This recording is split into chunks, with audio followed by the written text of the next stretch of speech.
Hello guys. Hesi vimbai.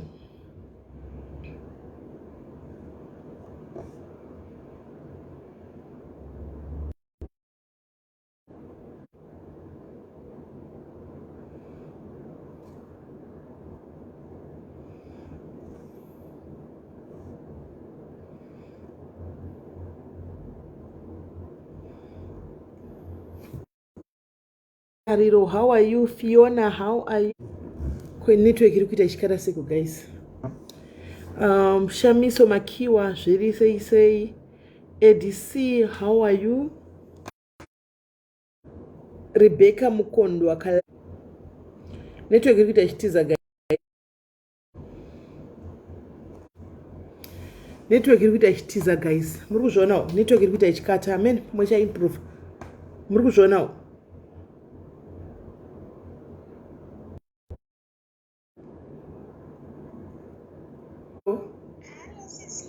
Nanguri ndabvira kufona musingadati dairi foni zviri sei.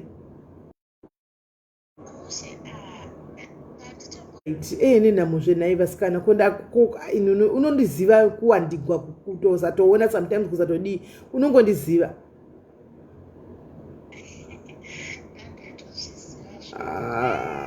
Konde zvarini koyo.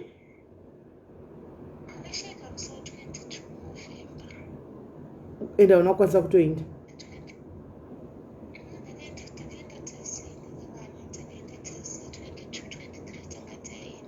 Yeshu. Wakatonga uri kuno kuAfrica? Yeshu. Ndiri sure kwenguva shu.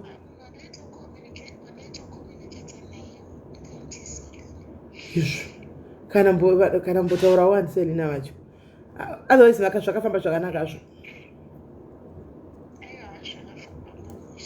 Shame. Sorry wena. Sorry. Ndabakaipa sorry.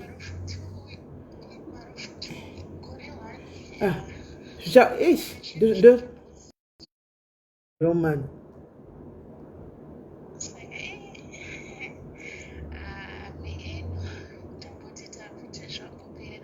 Aiwa zvatopera.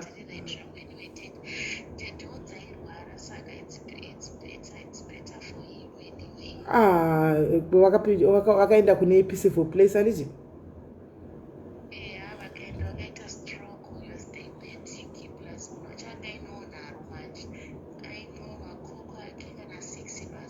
Aifarira koko. Vakazvifarigwa saka. Vakazvifarigwa hawasi. Vakafawo vazvifarigwa vedu. Sometimes you end up seeing kuti regai munhu azorore zviri nani. Because 2 days before Dr. Johnson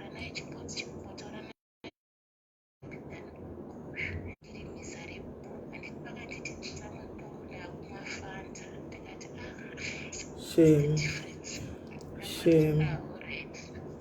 Shakaoma. Alright. But at least you are back. Aiwa ndichanza kukufonera zvakanaka iri boy wanda wafona ndichangotanga kubaya live pattern yangu vanhu vari kuto build our up kaingokufonera ndapedza shasha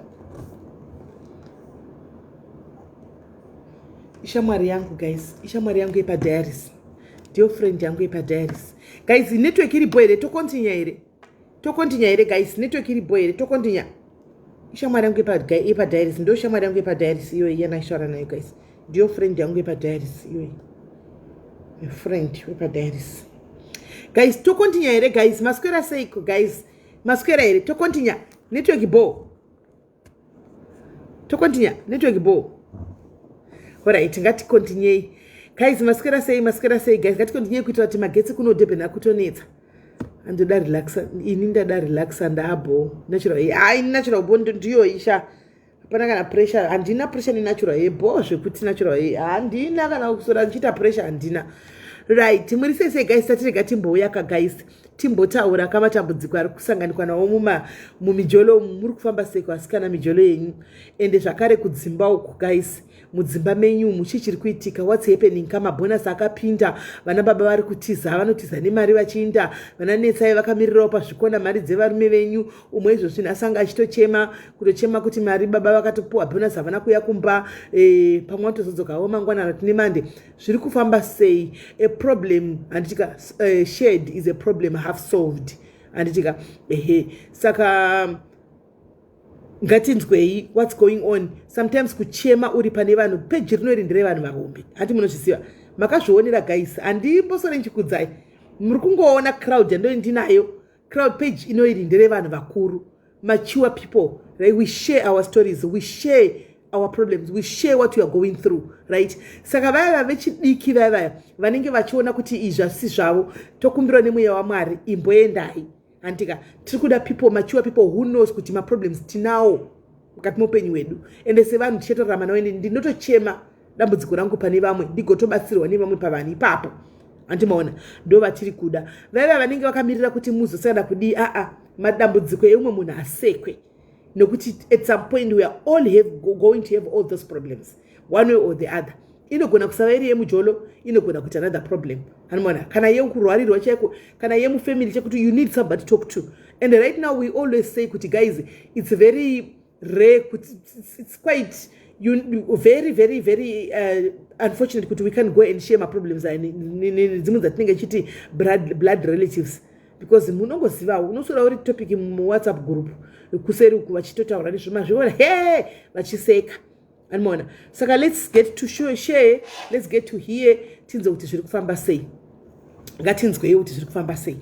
Guys, indoda kutanga inini, I want to start me today. Ndoda kutanga inini ndotoya nenyaya dzangu ndoga, handitika ndoda kutanga inini guys, mundinzwirewo zvakaitika guys. Handitika ina handizivi kwanzi kune app inonzi Google Map iri pafoni apa, handitika ini guys kunzvimbo inobuda Google Map ina handikuzivi, I've never been there. Father Diaries vongosvikawo kumba rimwe zuva, handimaona tatoti wadzika kunoku vakunditi makamboenda kune imwe lodge inonzi kwai chiiwe, ini lodge yena handitoizivi asi irimo muRustenburg. Ndikati lodge kupi? Ndobva vandiudza kwai kupi hamene kuKhailot hamene kwavakataura kune, ndikati handizivi lodge iyo, svikai ndipei foni yenyu kuno. Ndosazvo ndamboenda kulodge iyo handitoizivi, handina hangu chipande.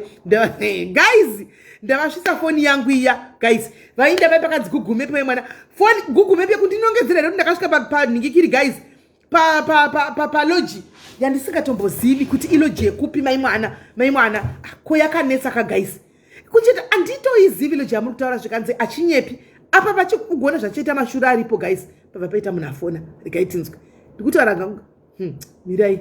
Hello, SIS MELLY, wauya nemujolo kachimbira ndipedzise wangu ukupinda pane wako bata ipapo wakadaro, right? Zvadaro guys, ina handisi kuziva, nditombokuzivika guys, apa pazvikuitika manjeka ndopega pakabuda pandisingazivi, pandisina mbovhera ndakasvika kumwe kwese kwaitogwa kuti ndakapfuura apa zveshuwa ndaitoziva ndakapfuura nepo apa, ndakambopfuura nepo apa, but ipapa hanimaona ipapa pakataugwa apa this whatever handipazivi, I've never been there guys. Dekuri kuti pamazuva anga apofura pamwe maybe ndakambopaba kana bamnini mota raiti pamwe bamnini vakafura neko, handimaona apa ndandisina mbopaba bamnini mota apa dheira riri kuti ndakafura neko, ndakaswera that day iroro kwaitonaya ndakaswera ndiri mumba guys. Ndakanetsana na Father Diaries guys, handitokuneperai, ndakanetsana na Father Diaries handimazvona izvozvi munoziva guys handitodi kunyepa kana tikudi guys ndakanga ndatogumbuka makamboona kuti ukaccused kuti nje usingazivi kwausina kumboinda uchitopuwa mhosva pamunhu anenge ari convinced kuti chinhu ichi chinoshanda chiri 100% chiri kubudisa correct uku kwausiwe here ndakagumbuka guys kubatikana cheku apa ina handikuzivi pamberi paMwari kudai guys ndoenda kuloji chinotsvage timbondiudzaiwo chakandibudisira maloji emutown. Ndaita aiwa paloji pane maloji akauya pakagara anonzani pakagara Sekalas, hanimona kana maloji andinosenda ndichikuchinda vaimbi asi kutori kunzvimbo dzakasiyana, hanimona kutori two parallel nzvimbo, hanimona guys ndakabatikana hanzi saka wakanzwisere indakangoti hazvinetsi nditorei handei tinde kuloji, vanotaura kuti vanozivawo here fesi yekushatai, vanoziva kuti vanondizivawo here kana vatonondiziva kutangira ipapo handitivani maCCTV hendei ini muri dzindozvimirira kuti ndikumbira mburisa CCTV munitaridzawo kuti ndakasvika pano nguvai makandionawo pano kupi handika kana tiburisai mota tione kuti yakauya pano yangu iyoyo tione guys vakahoramba kutinde kuleji kuya ndakasvika asi munozati guys pakadaro handika ndakashiya kuti havachanditrust vapinda nemwewe guys chiapu chiri kubva kupi what is this app guys chinonyepa kudai apa ndakagumbuka guys munozakuakizo zvanenge usingazivi handinamboenda guys handitozi kuzivi kungakata ugoko handitopazivi kana ndingauya nchikudza here nema guys handingambakuzinema handitopa guys ndikaenda kuloji guys ndikapinda muloji pane chianotora pikisha tataure chokwadi guys ndakapinda muloji chero ndichifamba nevana vamai vangu chaivo panotowana katisisi ndakavaona pagotobuda pisha ndozitsana kuti aiwa ndianonditeverawo anomaona ndikatiza kutorerwa ndikiri pikicha kana imisenge murasebeki vanenge vatotawana juice zveguys vanenge vatora guys ndakagumbuka handidi kunyeperai even nanhasi handidi kutokunyeperai handika ndakatovagumbukira because ndakatovagumbukira kuti after all this why would you think like that why saka father diaries if you are watching I'm still cross and angry ndingangotaura nemi sasa baba vemusha tichisekera chidini but makandibata pamoyo pangu makanditacha zvokuti nanhasika ndakatogumbuka ndakatobatikana kuti why would you think that of me, that law of me muloji like really what made you think kuti ndenda kuloji kunodii for that man after how many years kuti mungafunga kuti ndikuinda kuloji handichimaona guys ndo kumjolo kwazvakaitika kumjolo kwangu handimaona kumarriage kwangu ndo zvinhu zvakaitikawo handimaona ndo zvinhu zvakaitikawo izvozvo mufunge ndakatogumbuka ndakatobatikana izvozvi handimaona zvokuti handisi kumbonyatsa kufara handimaona ndati nditange inini hallo kola hello SIS yes mushe zviri sei ndiri right hangu inini handizi kuda kuzikanwa palive ndoda kutaura nemi ndoda kutaura nemi but haizi nyaya yemujolo I really need your help saka ndamboedza kumbokusendai message paWhatsApp then ndikangoona maponze kuti how can we help you ndikasenda paFacebook but SIS MELLY I'm trying to get hold of you ndine nyaya is a very big one saka SIS MELLY hazvinambomira mushe saka ndoda kutaura nemi ameno kana mapedza live here kana if you can get in contact with me panumber iyoyi okay asi zvinhu zvokuti munogona kutoshare here so that you can also get to hear other people what they say because sometimes takashare takatowanda ndogara ndichikutevera ini yesterday I was listening paYouTube nenyaya yemanjuzu and all that saka ndipo pandai ndida kutaura nenyaya iyoyi okay mune manjuzu nezvandakamboitwa the experience SIS MELLY until now maproblems andinawo SIS MELLY imatisheya kane vamwe vadzidzawo pamaproblems enyu amuri kusangana nawo aya vamwe vari kudawo zvemanjuzu izvi vazive SIS MELLY imwe nyaya yacho kazwa ndichakudza eka I think zvinenge hazvifanirwa kutombozikanwa nevanhu but mbuya vaya vamamuchitaura navo palive yenyu vaya vari kuti vanobatsira ipapo ndipo ndoda kunyatsobatsirwa SIS MELLY because I've been through a lot 14 years munhu waMwari 14 years pachiitikei 14 years SIS MELLY nekuti ndiri munhu ambofamba nyaya iyi yanga ichida kuti ndinyatsokufonera ndinyatsokuexplainirai before you even talk to kuna mbuya ndimbuya here kana kuti wakati havazi mbuya havazi machembere ndisekuru mbuya vanga vachitaura ndandakateerera live yenyu yarini I think yamamuchitaura nezvemanjuzu ndambozviona paFacebook kuti mamuchitaura nezvemanjuzu ndine zuro here because it's saying one day ago ndikazoteerera kuti imbondipai zvakataurika ipapo ndite refresh my memory okay pane mukadzi akataura neexperience yake through zvemudzimu nemanjuzu Saka inini I'm one of those people who wanted to tell you my story, Sis Melly. And nenyaya yacho yakakurisa Sis Melly because I'm still living in pain and antaziye kuti ndiri munhu here kana kuti maybe mukacha iyo, because I don't think kuti pane munhu who can survive all ma attacks ese andakaenda through kuenda kudzinata uko Sis Melly ndikapiwa ma top 5 eng'anga. Imwe ng'anga yacho inototaura muradio, but what people did to me ndozvandoda kutaura kune vanhu, my experience.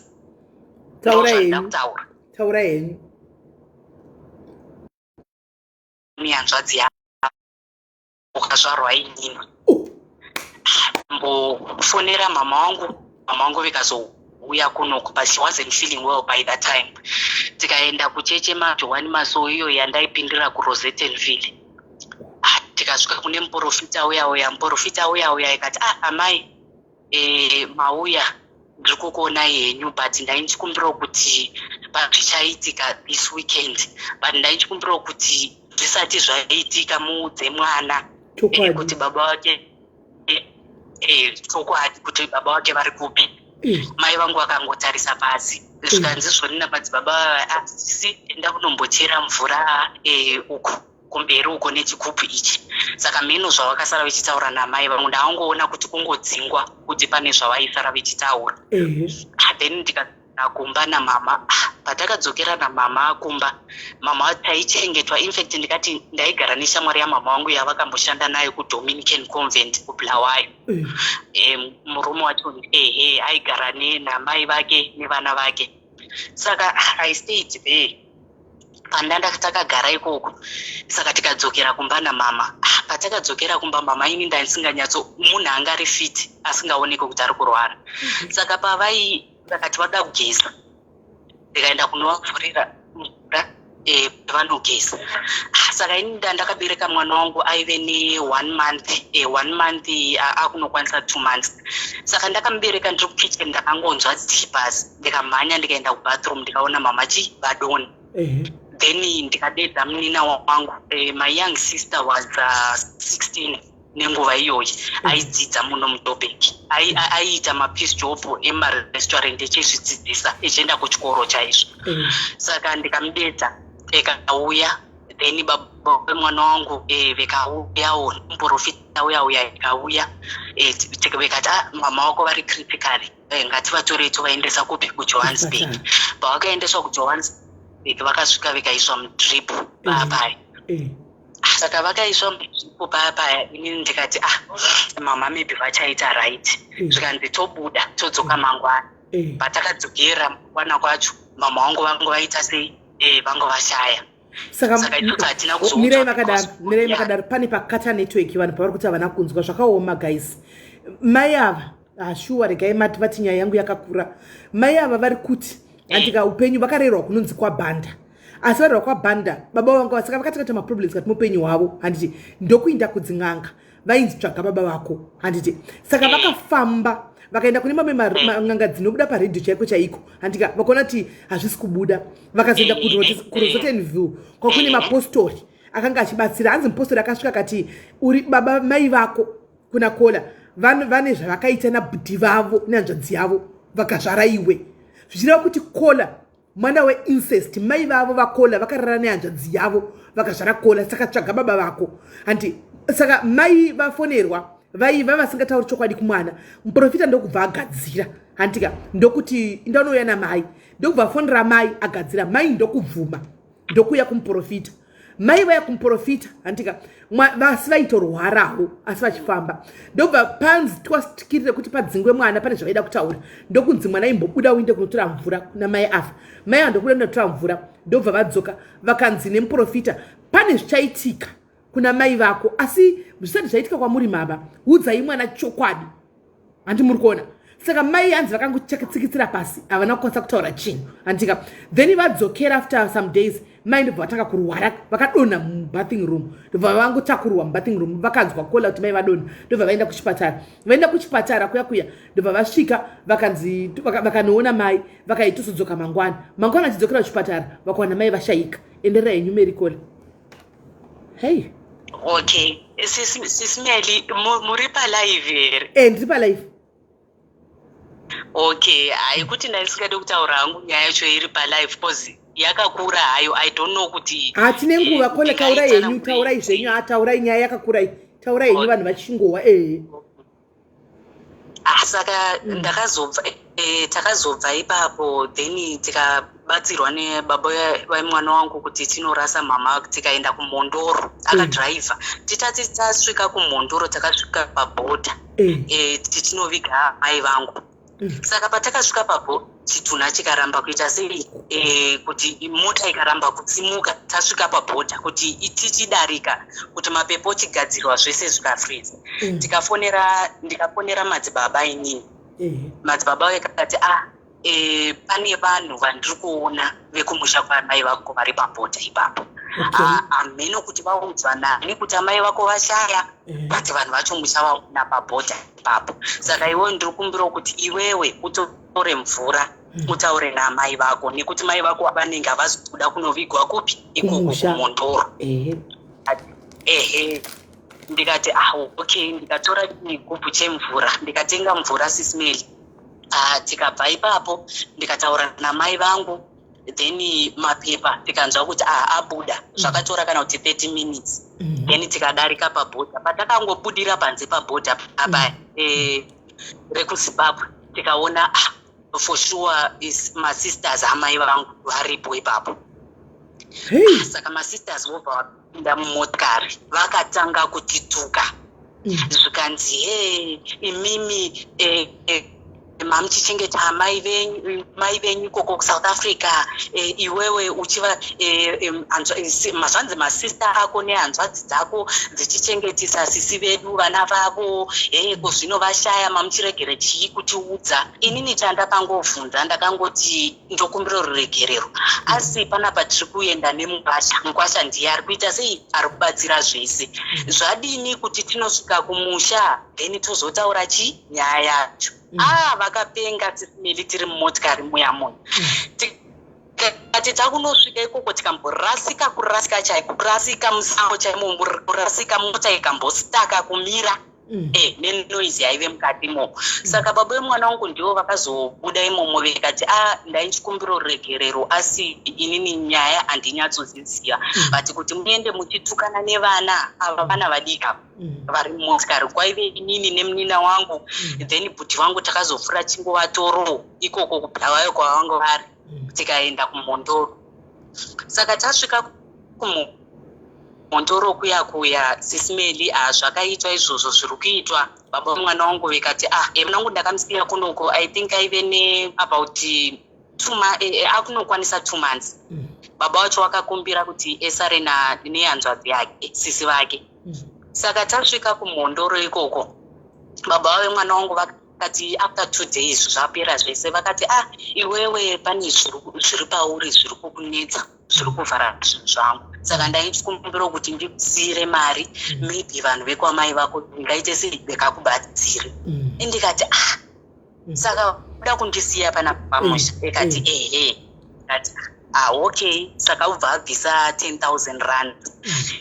It was I think it was 2008 2010 yeah it was 2010 yes.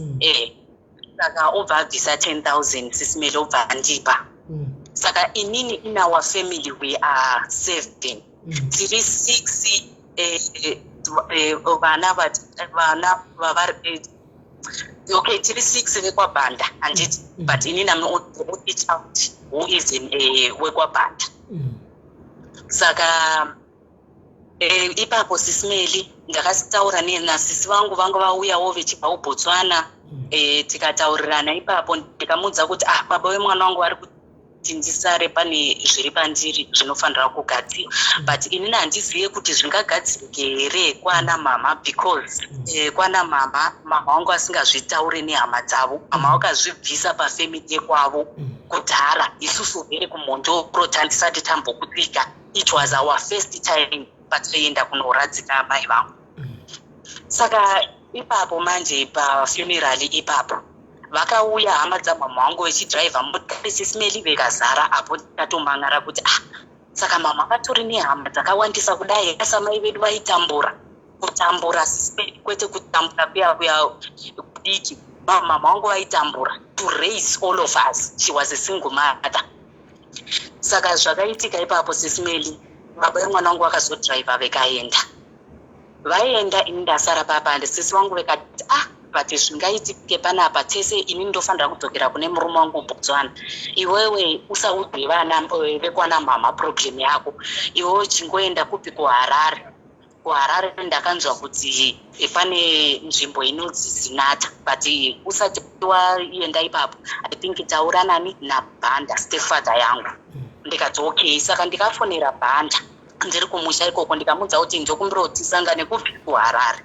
Bhanda ekabvuma. Paakauya ndakamirira pambari, ndakagara pambari baba ekauya ekati problem chii. Ndikamutsanangurira kuti kudhara ndichifamba ndichitambura nezvinhu zvakawandisa zvinhu zvangu hazvimire. Baba wemwana wangu vakundiramba, vandiudza kuti ndofanira kugadzirisa zviri pandiri, saka handiziye kuti chii chiri kuitika. Bhanda akati okay, ndakunzwisisa. Pane nzvimbo inonzi Zinata ine n'anga dzakavimba, ngatimbofamba timbonzwa problem yako. Handiti mari uinayo? Ndikati mari ndinayo. Takabva ipapo Sis Melly tikaenda kuZinata. Patakasvika kuZinata paya zvikanzi ndofanira kubhadhara a fee. I think it was the 350 rands by the time. Ndakabhadhara Sis Melly, tikanyorerwa n'anga ipapo pabepa. Zvikanzi endai kune vabatsiri ava, but amungatange naye ngeuyu wechikadzi ari very very very strong. Iye wechikadzi wacho Sis Melly ndiye anotaura muredhiyo. Amene kuti ndibvumiswa here kuti nditaure mazita kana kuti handibvumisi. Taurai. Okay. Mukadzi iye andakaenda anonzi Mbuya Mavhu. Okay, towaziva. Ndakaenda ikoko Sis Melly, ndikasvika ikoko. Ambuya ava ndina Bhanda. Ndikasvika ikoko vekati izvoni pambo tikapinda mumatare. Patakapinda mumatare zvikanzi kuna baba wangu nauyu ane mudzimu. Ende ane wakasimba mudzimu wepamusha. Asi ndikuona imimi musiri baba wake. Zvikanzi naBhanda ndo zvanoda kutoona izvozvo kuti mudzimu wacho wakabva kupurutambudza mwana, nekuti mwana ndoudza nyaya dzimwe dzinorema nauyu atambura. Zvikanzi izvoni nababa aiwa ndichamubatsira. Sis Melly ndakatengeswa machira ipapo. Ndikatengeswa zvikanzi izvoni tofanira kubika doro. Ndikakanyirwa doro, zvikaitwa zvese zvakaitwa izvozvo, ndikabikirwa. Zvikanzi mudzimu ubude, mudzimu hauna kubuda. Ndakazorota ndiri ipapo kunzi ndakarota chembere richindiudza kuti unofanira kubva ipapo, hapana kuchena. Saka ndikamuka mafenseni ndikaudza Bhanda kuti zvanzi ndibve panapa, hapana kuchena. Bhanda ndikati okay, ngatiende kumwe, handiti bepa unaro. Tikabva ipapo tikaenda kumwe kunonzi nzvimbo dzekuHarare. Handina handambokurira kuHarare hangu, but nzvimbo dzacho handinyatsokuzviziva musha. Takaenda kune vamwe baba, mwe n'anga yechinzevere so. Nzvimbo yacho handinyatsoiziva kuti inonzi zvanzi Mabvuku. Mabvuku. Takaenda kuna baba vaya. Baba vaya Sis Melly vakasvika vikati imimi kwamabva pangusina mbocheni. Mwana uyu ndiri kumuona akaendeswa kumvura. Kumvura ikoko kwaakaendeswa akaenda nemunhu akachimubatsira. Bhanda ikati ini ndandisipo ipapo, but mwana akaenda kumvura. Zvikanzi kumvura ikoko kwaakaenda iwewe mwana wakasvika ukagariswa pajira redema, jira reblack. Ndikati takasvika tikagara pamadziva. Inini shona ndandisati ndakuigona nenguva idzodzo, saka ndaitsanangura nendevere zvichitsanangura nechirungu. Ndikati zvoni ndapindiswa kumadziva ndikagariswa pamucheka weblack. Mbuya vaya vakagara vakandifesa, inini ndakagara ndakavafesa, ndakavhura makumbo. Ndevamwe ava vasiri Mbuya Mavhu. ivava ndivo ivava first one. Alright. Ndakagara pasaidi pemvura ipapo vekandikandisa makoini mumvura vechiti nditevedzere neshona zvavachataura. Ndakatevedzera SIS MELLY neshona zvavaitaura ndichikanda makoini aya mvura. Saka baba manje vekati izvoni kwandiri, iwe mbuya ava vaitenga dzimu rako. Zvinhu zvanziitika ipapo ka zvakaoma SIS MELLY. Unoziva kuti ndakaitiswa but kusaziva nekuti unenge usingaziveka. Zvinhu zvakawandisa too much. Vakambotravela neni ivava mbuya vekutanga ivava ndiri kutaura nezvavo. Vakambotravela neni SIS MELLY vekaenda neni kune imwe nzvimbo vekati nditakure jira rangu reblue. Iroro recotton randa ndatengeswa nderimwe remachira angu. Saka ndatakura jira iroro vakamboenda neni kune imwe nzvimbo pavainorapa zvanzi vainobvisa zvikwambo ikoko. Ameno nzvimbo yatakaenda mubhazi imomo takamboenda nzvimbo iyoyo. Zvakawandisa zvakaitika ipapo but zvimwe handidi hangu kutaura nezvazvo. Ndangotaura chete about experience yandambofamba nayo and zvichiri kundirwadza namanje zvimwe zvacho SIS MELLY zviri kundirwadza zvekuti munoziva I don't even know kuti chii chandiri kuraramira muupenyu. Saka tasvika handidi kutaura nezvekuti patakasvika tiri kuna baba vakataura zvinhu zvakawandisa vikati mwana uyu akaitiswa zvinhu zvakadai zvinhu zvaanga asingafaniri sei kuitiswa. Imimi baba makaregera tichipenda nemwana pese nekuti mwana uyu achidiki. Baba vekati zvoni aiwa kana munhu echibatsirwa handiti sometimes pane kumwe kwaanoenda echinobatsirwa echienda nemubatsiri wake. Saka indaingosara kupi ukubva uku. Alright. Baba vekati alright ndichamubatsira mwana. Zvikanzi kuna bhanda imimi baba pane zvamunobata imimi zviri kukanganisa vana venyu. Mushonga wamakabata and mushonga uyu hauna mbonaka. Handiti ini ndandakagara ipapo nababa zvikanzi zvoni and futi pamwoyo penyu mune chigumbu imimi mune chigumbu pamusaka pemwana iye akagara apa. Muri kuti mwana uyu anofanira kukubhadharai mombe dzechiredzwa nekuti makaredza ropa risiri renyu. Baba havana kutaura vekati izvozvo neni ndakatonzwa nezvazvo kuti mwana hazi wangu but neni ndaizvifambiro kumusha ikoko kwandaifamba ndikangonzo. Zvikanzi zvoni nababa but musadaro nekuti mwana uyu akafanana semhirera. Nekuti kana ndakatarisa ndikuona kuti mai vake havasisipo and panyika panapa ndiri kumuona echizorarama upenyu hunorwadza kubva nhasi sezvandiri kutaura. Achashandiswa mwana uyu, oshandiswa nevabatsiri, oshandiswa nen'anga, oshandiswa wese munhu anenge achida kungoshandisa anenge achingoshandisa. Zvikanzi nababa nabhandi zvikanzi saka obatsirika sei. Zvikanzi nababa aiwa ndichamubatsira hangu imimi maybe mungaite sei mungadzokere henyu kumusha but inini zvichasara ndichimubatsira panapa for 2 weeks then zvinhu zvake zvikaita achazoita sei achazoenda hake kuJoburg kune murume wake. Zvikanzi ndikati baba vekati okay. Ivo vekataura nababa ivo vekati vakuda kunokwira bhazi ndikavapa mari yebhazi vekakwira vekadzokera. SIS MELLY ndiri ipapo kuna baba ava ndini ndanda kuvabikira tii makuseni. Vaigara nemwana wavo mukomana then pechiuya mumwe mukadzi aingouya hake kuzobatsira nekuti vaizara pana baba ivavo. Saka SIS MELLY ndikagara ipapo almost 1 week handiti. Saka pa 1 week paya baba vavo pavazoti kwandiri ndakufanira kukubatsira manje ndiri kuona pane chinhu chinotamba mudumbu. Pane mhepo iri mudumbu yawakadyiswa iwe uchiri mudiki. Ndiri kuona kumusha kwana mai vako pane hoshereketwa. Iwewo pawakazvarwa mai vako vakaenda newe kumusha uchiri mudiki ukatemberedza ikoko dzikakuchiva. Pane mumwe akaona kuti pane chinhu chiripo pauri obva akudyisa ameno zvaakandita. Saka ndikati okay but handisati ndambonzwa chinhu chichitamba mudumbu. Zvikanzi aiwa betera mudumbu mako hamuna kumira mushe. Ndikati okay. Zvikanzi kuma12 o'clock unofanira kuseta alarm yako kuma12 dzemausiku ouya kuno mumatare ndokubatsira. Okay, ndakaseta alarm Sis Melly ndikamuka. Pandakamuka ndakasvika ndikapinda mumatare muya ndakawana vakagara ameno utsi hwawaitungidza imo. Zvikanzi rara pasi apa. Ndikarara pasi zvikanzi bvisa bhurugwa. Zvikanzi bvisa bhurugwa, ndikabvisa bhurugwa. Zvikanzi rara pasi. Ndikarara pasi.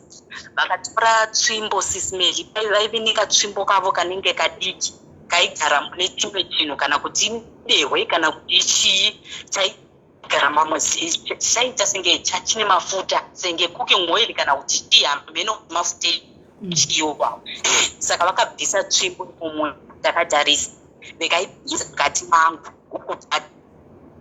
tingati pasi kuya kunzvi ikaita senge vari kunongona ameno zvavaita senge vari kunongona mukati vikatonzviyaiya vikaitosera muchikati muya zvikanzi ndakurava. Okay, zvikanzi unorara. Ndakaenda kunorara Sis Melly. Pandakarara paya ndakarota dzimwe hope. Ndakaita senge ndiri kutya hangu it was mapast 12 ipapaiti ndikamuka kuma2 ndikazorota futi vamwe sekuru vakagara senge pakasituru kepranga. So sekuru vavave kati mwana wangu panapa pakaipa, unofanira kutakura mabhegi ako usataure nemunhu ungobva. Sis Melly, I did like that. Ndakatakura mabhegi angu, it was 4 AM ivo vakarara. Ndikabuda ipapo ndikapera. Ndikatora kapepa kakaya kandandinako kekuzinata kakaya. Ndikatarisa kuti asara ndiana kwandingaende kwandinoziva. Nganga yakakuisai katsvimbo iyi munoiziva zita?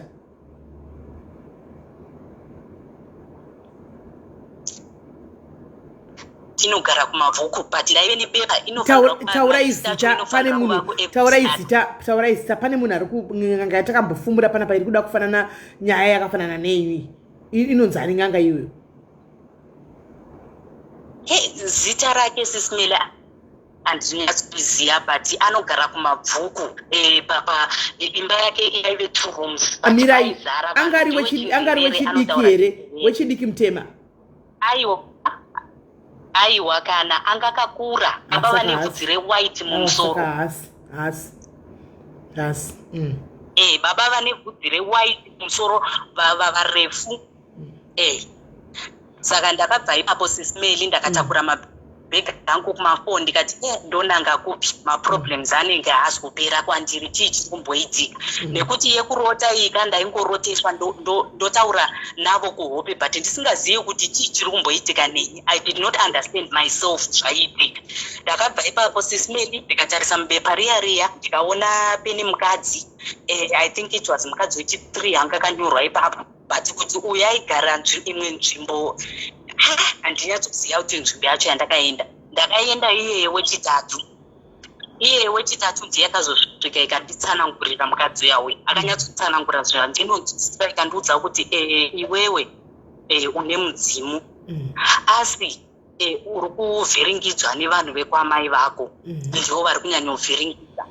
Vakaona zviri pauri saka vari kukushandisa and iwewo mwana wararama nelaki kusvika nhasi uno. Mai vako vaimbokutizisa nekuti pane zviro zvaiitika dai wakafa kare iwewo. Ndikati saka akatsanangura zvinhu zvandakangonzwisisa ndikati zviri nandoita sei ndobva ndobva nemuchembero uyo ndibatsira ndodzokera kupi kuchipiki. Saka ndakazofonera baba vemwana wangu ndikavaudza kuti ndiri kuda imwe keshi nekuti zvinhu hazvisi kufamba. Zvikanzi alright ndichakutumira and passport yangu yange yakuda kuexpire Sis Melly. Ndakabvapo Sis Melly ndikagara nemuchembero iyeye. Muchembero uyu ekandiita senge ari kundigeza nezvinhu but ekandigeza ndairota. Ekandidzidzisa kuti zvese zvaucharota kubva nhasi usangoudza vanhu nekuti pane zviri pauri and vanhu pese pauchaenda kune mbaviri anenge achida kungokushandisa. Achakugeza pekutanga, pechipiri paachaona kuti mwana uyu ane zviri paari anobva aita sei kuda kukuganyira manje kana kutokuberekesa. Ndikangoti okay. Saka ndakazobva kuna mbuya vaya vaSis Melly, mari yapera, baba vemwana wangu havana kutumira mari. Ndakarara pane imwe nzvimbo mutauni momuya muHarare pabus stop. Ndakatora bhegi rangu ndikatsamhira ndikarara pabus stop, but I think kungochengetwa naMwari. Pandakarara ipapo ndakazonhongwa nemumwe mukadzi uyu ainzi Mike, vaigara kuWaterfalls. Saka mukadzi uyu manje ainzi Mike vakazonditora vikagara neni kumba kwavo, ndikavaudza stori yangu, vikati handichambofamba newe nemapostora ndinoziva akawandisa, iwe hauna hama here panapa? Ndikati hapana munhu andinoziva, ini ndo ndaingoziva mai vangu chete. Zvikanzi okay. Ndakagara Sis Melly nemukadzi uya gore rikapera, ndikagara rimwe gore murume kana mwana wangu achabatika pafoni. Kana kunditsvaga Sis Melly, passport yange yaexpire futi ipapo. Ndakagara nemukadzi uya Sis Melly, mukadzi uyu pese pataienda taiti kana takuenda kune maprofita so ekandiudza kuti ndanzwa kuti apo pane muprofita pakadai. Ndairota mausiku, ndooneswa nzvimbo yacho kuti yakamira sei, ndooneswa zvese place kuti munhu wacho anenge akapfeka chakaita sei. Ndomuka makuseni ndovaudza Maigire, ndaroteswa zvakadai. Maigire vekati ndiko kwatiri kuenda, baba vacho uchavaona. And tosvika towana exactly the same person iye handinenge ndaroteswa, ndiye munhu andaisvika ndichiona ipapo. Saka ndikasvika ipapo ndaidirwa kuvhura Sis Melly, zvonzi mwana uyu injuzu chaiyo chichi. Izvozvo vhera zvansimo kana mubrain mangu, handisina kana that interested ye. Ini ndaingoda kuti problem ingogadzirwa pandiri, ndodzokera kupi? Kune mwana wangu nemurume wangu. Ndakapapo Sis Melly, Maigire vavo vakandibatsira chokwadi, munhu waMwari. Varipo vamwe vanhu vane moyo chaiwo weumai wekubereka, nekuti mukadzi uyu anga akabereka vana 3 but akandichengeta semwana wake. Then paakaona pese pataienda chingoudzwa nemaprofita kuti aiwa mwana uyu pakaitwa chipari anofanira kunobatsirwa kuti ende musha kwamai vake, zvoenda kunochekwa ukama, ote mombe yewaiti chiti, zvakandikawandisa. Ndabva ipapo Sis Melly ndikapiwa mari yebhazi nemukadzi iye. Ndapiwa mari yebhazi Sis Melly, ndikaenda kune imwe nzvimbo yaive kure kunana madzibaba, ndikasvika ndikabatsirwa ikoko, ndikadzoka bheki. Then pane imwe nzvimbo kuti mukadzi uyu akazoti audzwa kuti anofanira kundiendesa pane imwe nzvimbo. Saka nzvimbo yakazonditora Sis Melly kandiendesa kwaigara mumwe baba vaive n'anga chaiyo kuti vaigara zvanzi kumapuranga. Vakazoenda neni ikoko, tikaenda ikoko kumapuranga kwacho tikaona baba vacho vainzi Sekuru Nzou. Baba vane rasta but vaive munhu kana wakamutarisa maybe kuma 38 or 39 ipapo. Ndakasvika ikoko Sis Melly, ndisati ndasvika ndapinda mukati, baba vakabva vati mwana uyu ndamuroteswa kuti ndimubatsire, just kungombatsira esina mari esina chini. Ndamuona kupi baba ivava Sis Melly. Ndisati ndapinda ipapo vakati ndigeze, ndakapiwa dishi rewhite, ndikagezeswa maoko nemakumbo nebute raive mumvura, ndikagezwa ipapo. Tikapinda ipapo baba tikapinda mumatare, vikaita matare avo, vikati vada kutaura nemudzimi yangu, vakandikumbirira day 1 iroro, zvikanzi zvoni ndikuona pane zvauri kuchema nazvo, ndoda kukuitira mwana wangu udzokere kuJobbit, but uchawana murume wako akugara nemumwe munhu, zvichakunetse nekuti inzira yevakuru. Ndikati okay. Saka baba vakandigeza Sis Melly, vobva vati day rekutanga uchabuda panapa ukaenda namai ava muchienda kumba, pane motikari ichasvika yomira murodhi muchipedza kubuda panapa. Motikari iyoyi ikangomira chete yewhite, munhu wacho ari mukati achakubvunza kuti uri kuda kubatsirwa nei. Usatye kutaura, iwe umuudza zviri pamwoyo pako kuti uri kuda chii, uri kuda passport. Ndikati hoi. Takabuda ipapo naMaigire, shuwa motikari yewaiti ikasvika ikamira pamberi pedu. Tichingobuda pasekuru ipapo parodhi, pamain road yewaiti ikangomira ikandi tiri mukati baba ikataura neni murukeni kupiko ndisikanaka kudai famba netsoka. Ndikati tikuenda kuofuzo zvikwanzi kure kudai. Zvikanzi pane zviri kundinetsa pamoyo ndangoti ndingokubvunza chii chauri kuda pamoyo pako chaipo. Ndikati indira passport ndiri kuenda kupi kuJoburg. Zvikanzi okay mangwana makuseni ouya panapa tosangana papassport office. Akanditoresa passport SIS MELLY, haana mbondinyenga, haana kana mboita sei, akangonditoresa passport ikandibhadharira ikamhanya neni mukati momuya ndikaitirwa passport yangu ye3 days. Akabhadhara zvese ndikapiwa slip ndikaenda. Ndaenda kumba SIS MELLY ndikafonera sekuru vekati udzoke. Ndikadzokera. Pandakadzokera SIS MELLY sekuru ava vakati kuJoburg watogadzirirwa basa rako nevakuru vako. Iwe unofanira kuita sei kungokwira bhazi ungeenda kuJoburg. But pauchasvika kuJoburg pane nzvimbo yawakamboshanda uchishandira murungu kuRosebank. Murungu iyeye aikutsvaga nemufacebook, ndiye murungu auchagara naye. Ndikati hoyi. Sekuru avari kupa. Sekuru nzou. Ndongori nenhamba dzavo but vachiri vari kugara handinyatsiziva nzvimbo 100% yemuHarare. Mugotipoka nhamba dzavo nevaya vekutanga vemuprofita vaya mugotipowo nhamba tigopowo vamwe vainde kunobatsirwa ikoko. Alright SIS MELLY. But uya ndikamufonera ikati uya ugare mumba mangu. Ndakagara make ikati kwandiri pane shop iri kuvhurwa. But murungu wacho ndamudzvaira ndoda kuti uende newe. Ndasvika ndikawana basa SIS MELLY ndikashanda ipapo I think ndashanda for about 8 years SIS MELLY. Ndichitengesa mushop, a very very big shop. Ndaive nebasa rakanaka SIS MELLY. Then ndiri ipapo hanti wangu vandiudza kuti ivava sekuru nzou vangu vandiudza kuti ukagara almost a year odzoka. Saka inini papa pandakazonyepera murungu ndikati ndoda kudzokera kupi kumusha. Pane problem yaitika murungu aingoramba ikati ukaenda forever ke ndozokuwana kupi. Saka aingoramba. Saka indofonera sekuru ndovaudza kuti murungu ari kuramba undipe leave. Zvikanzi alright chingoshanda. Ndikashanda SIS MELLY ndikagara. Then ndikazobatsira mumwe musikana SIS MELLY like musikana ndandakaziva nguva yakarebesa. Shamwari yangu imwe ainzi Sifiso. Musikana iye akazochiva basa rangu SIS MELLY. Ikazoita zvimwe zvinhu zvakangoitikawo. Murungu akandimisa basa. Murungu akandimisa basa SIS MELLY ndikati okay it's fine. Ndikadzokera kumusha. Pandakadzokera kumusha SIS MELLY ndakafonera vanhu veDrumas Media. Munoiziva Drumas Media? Ndakafonera Drumas Media ndisati ndabva kuno cause problem yangu ndaingoti ndofanira kuita sei kuti iwane munhu anondibatsira. Kutanga pandakadzoka kuno kuSIS MELLY baba wemwana wangu vanga vasingataure neni.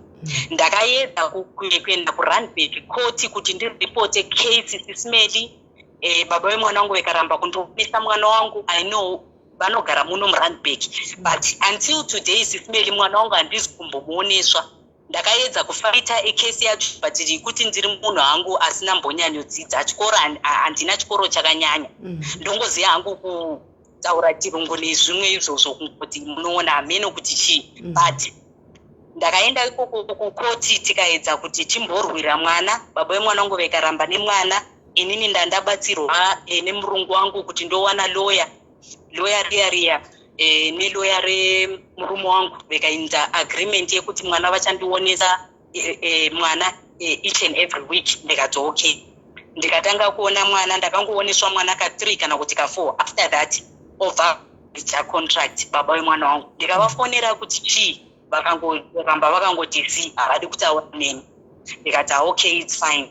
Saka SIS MELLY ndakazoona kuti zvinhu zvacho zviri kunetsa. Zvino ndoita sei ndofonera Drumas. Ndakaona Drumas ichibvisa matop 20 nganga chichi. Ndikati okay. Ndikafonera Drumas ikandipa mumwe mubatsiri baba vanogara kuMarondera. ndakabhadhara mari ndikapiwa namba dzeng'anga inogara kumarondera ndekuti foni yandaishandisa before ndandisisina namba yaanzo ndakabirwa foni then saka ndikazokontakta Drumas Media kuti vendibatsire Drumas ndikataura naAndrew vandipa namba zvanzi Sekuru Matanga ndakaenda ikoko kwasekuru Matanga kumarondera ndakasvika ikoko SIS MELLY ndakatakura bhegi rangu ndikapinda mumatare pandakapinda mumatare papa sekuru vaya vakati zvoni mwana uyu ane mudzimu chaiwo mdzimu wepamusha chaiwo but pane maproblems ndikati saka sekuru muchandibatsira here ndikati muzukuru tichafamba nedare rako tongoona kuti zviri kuenda kupi ndikati okay saka ndaiona motikari dzaiuya ipapo vanhu vakurukuru aiwa saka mukadzi uya ndakasangana naye ikoko. She's a light girl, very light. Anofamba nemotikari. She drives a very good car. Anofamba nemotikari rev. I drive a rev pandakatanga kumuona ipapo patsekuru. Okay. Saka mukadzi SIS MELLY aisvika ipapo otaura neni. Then the next thing, I think after 3 days, akauya ipapo ekati aona ambuya vangu vamudza kuti anofanira kunditora undibatsira. Saka ndikati mbuya vacho vawati waona nekuti nini ndovaziya kapa ndinoona kumakopi but handivaziye zita, handiziye mukupa, handiziye chii, but ndongoziya kuti pana mbuya vandinoona kupi kumakopi. Zvikanzizvoni ndaona mbuya vako ndikati vadescribe kuti vakaita sei, ekavadescribe ndikati chokwadi aona mbuya vangu. Zvikanzisaka ndaichida kuti ndiite sei, ndikuona kuti pana paungawane rubatsiro. Saka ini ndogara kuHarare kuBorodale. Saka I would want kuti ndoita sei ndogara newe ndikubatsira. Toenda kune vamwe vanhu vachakubatsira. Ndikati okay.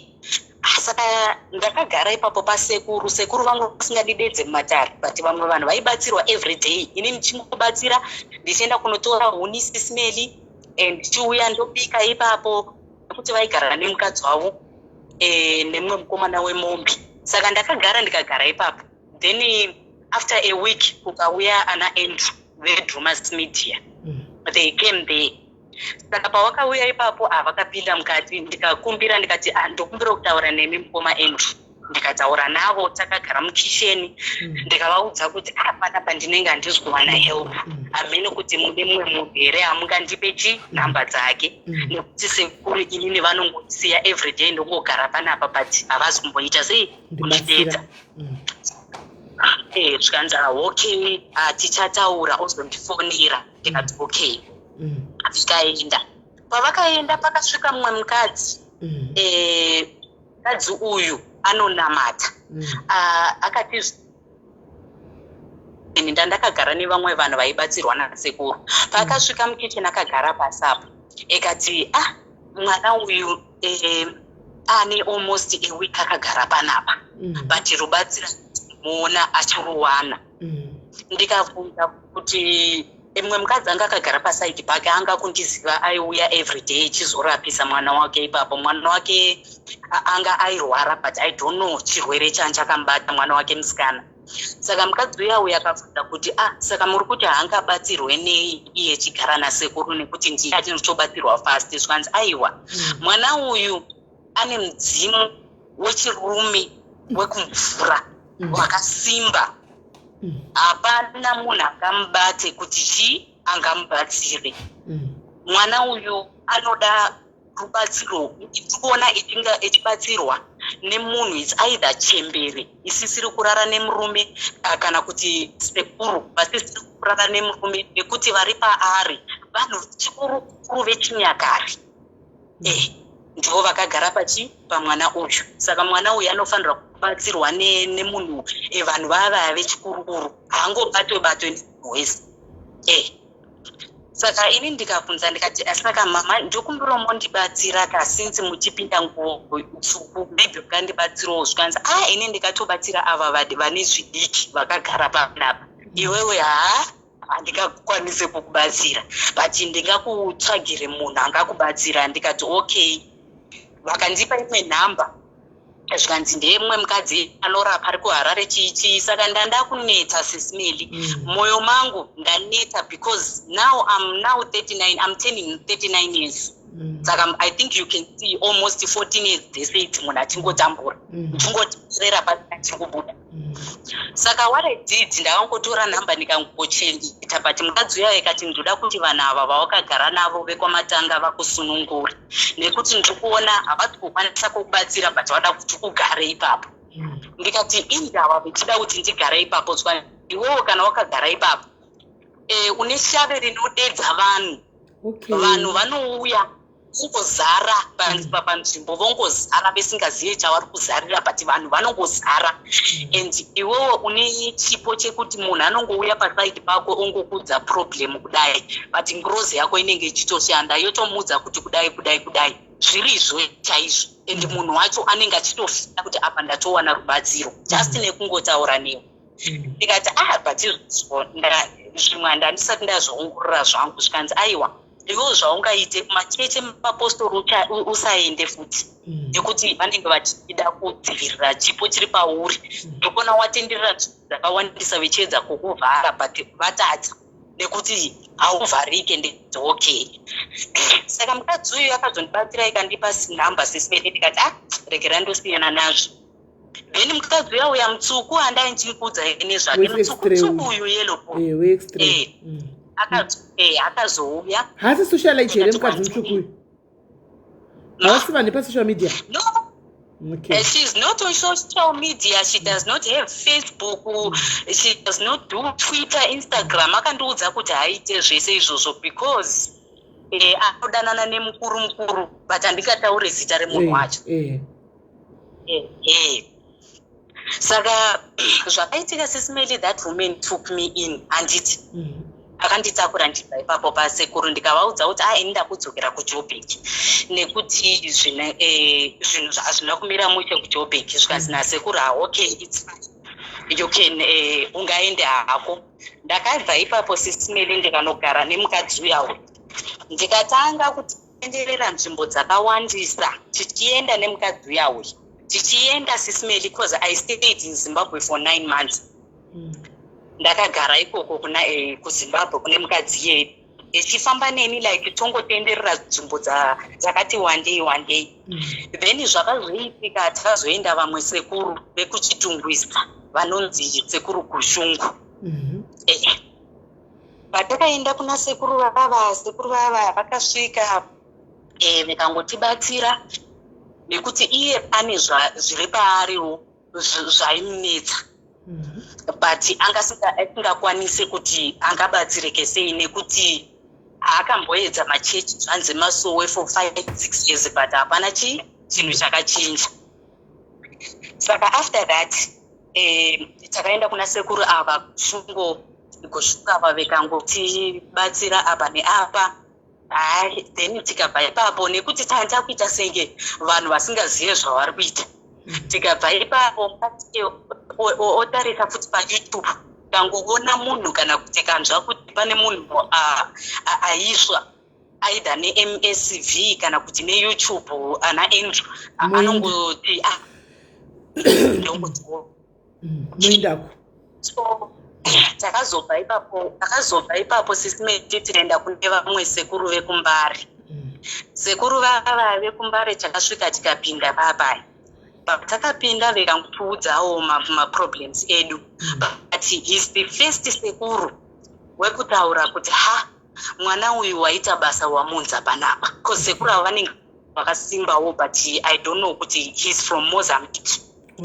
Zvikanda sekuru ava mwana uyu zvanzi mwana uyu kudhara echitambura mwana uyu.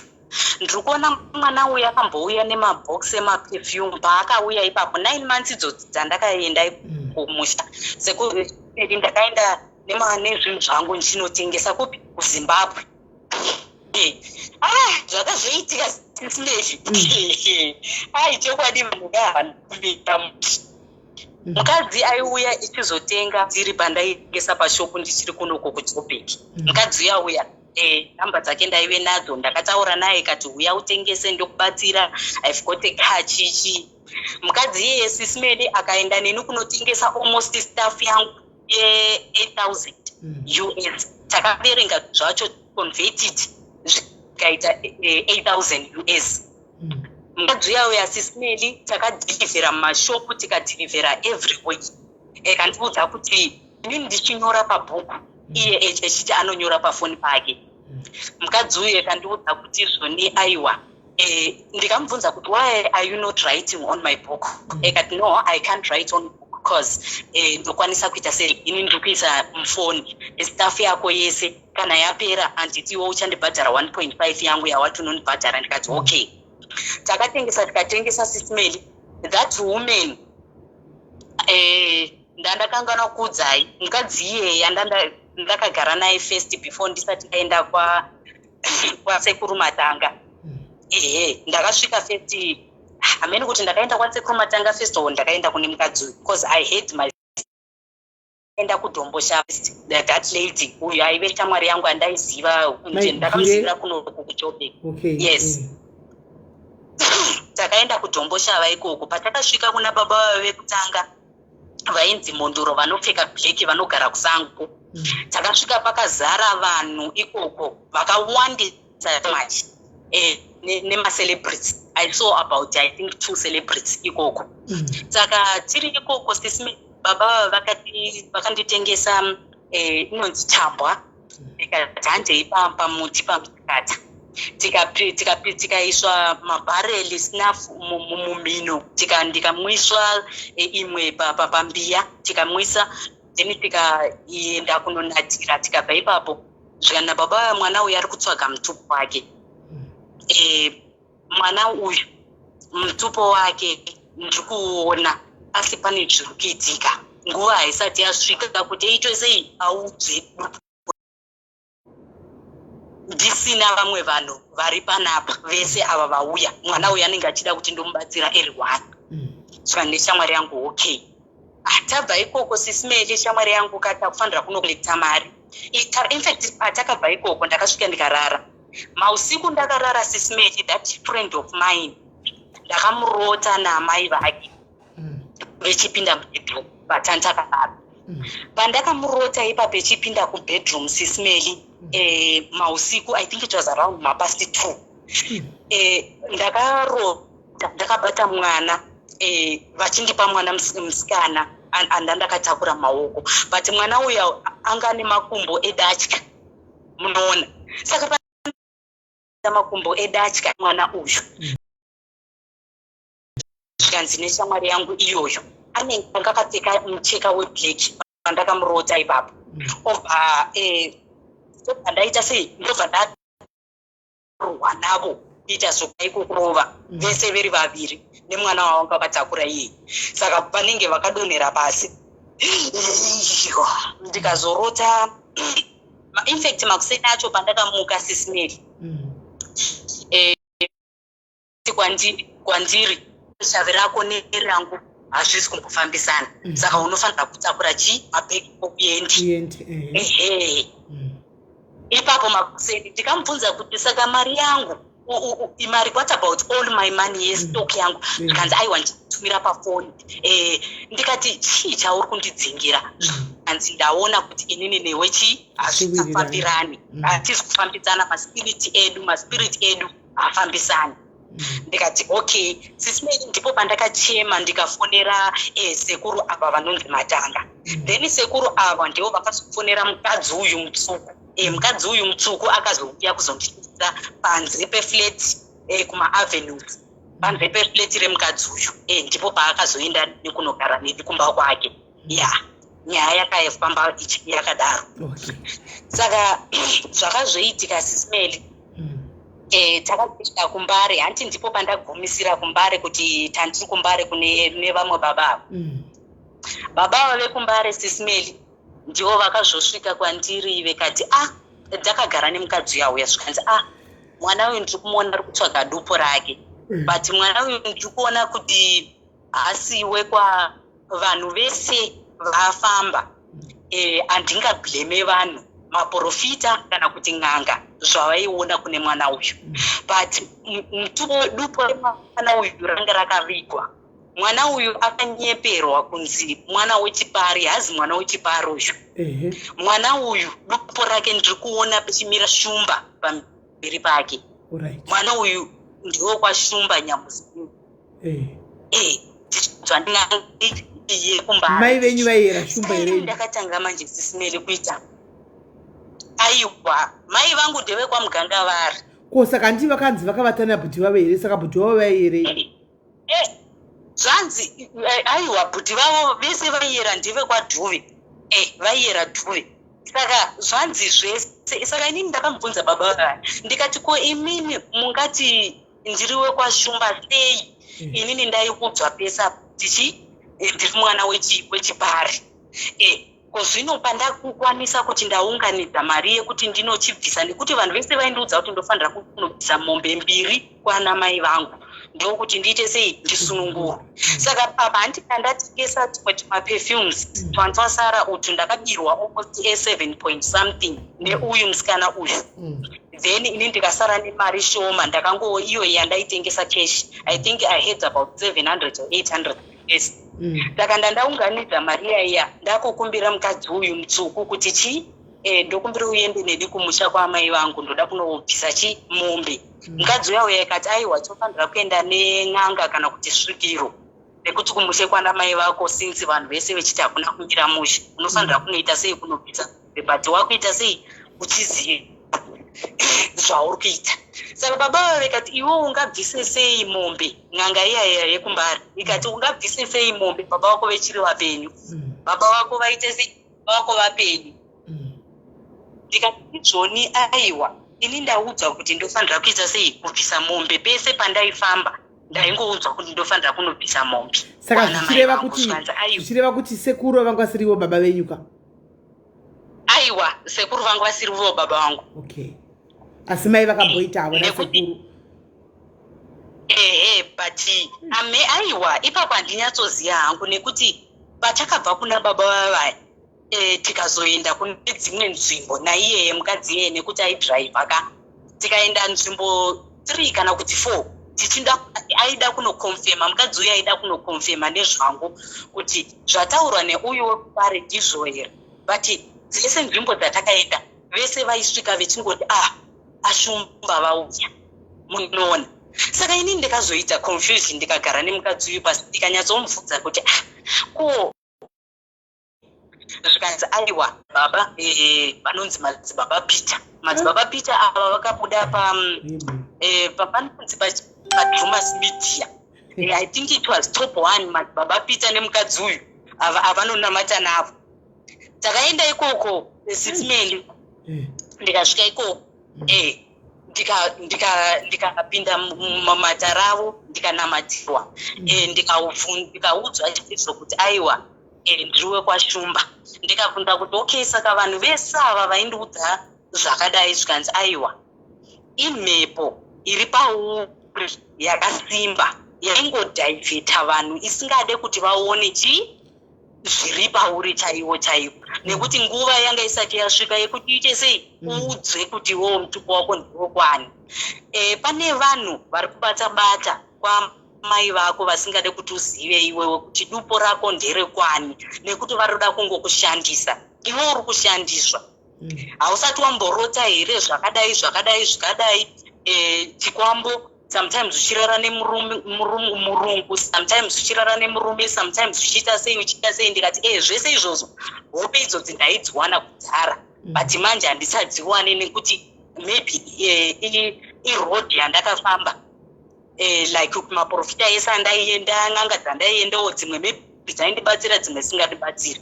Saka ndakazobva ikoko SIS MELLY ndikagara kuna mukadzi uya ndikazodzoka hangu kunoku SA. Saka manje ndiri kuSA, I think ndane 2 months ndadzoka kunoku. Kwenyaya fresh iri kutoitika iyi? iri kutoitika izvi zvaitika last year ka izvi zvandiri kutaura nezvazvo izvi zvaitika gore rino iri izvi zve9 months izvi ndakagara kumusha. Alright, madzoka paya madii. Saka ndadzoka manje muno saka SIS MELLY zvandainyatsokufonereraika ini ndiri kuda rubatsiro handichanyatsooziva kuti unoziva ka handichanyatsooziva kuti ndichiri munhu here nekuti last week chaiyo yapera SIS MELLY handizoda kukunyeperai. Ndaiedza kufunga kuti ndotenga mushonga wemakonzo here kana kuti ndoita sei. Wai Mwari vavadhisaidha kundirasa kurasa chaiko kurasa kundirasa kudai because ndombobatikana SIS MELLY ndogara ndega so ndombochema SIS MELLY ndombochema jini yandafamba SIS MELLY has not been easy for me. Ma-attack andandakaseterwa SIS MELLY they are just way too much. Kuchemera ani onga ani.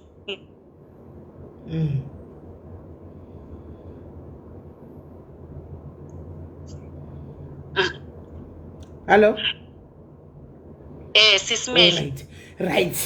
Kola, I think mauya 1 chokutanga madisturba tachita life yedu handiti life yedu tachitaura nyaya zvedu dzevanhu vari kutoita problems avo mudzimba nemujolo handika you shifted the whole purpose of the life yatakachida kuita.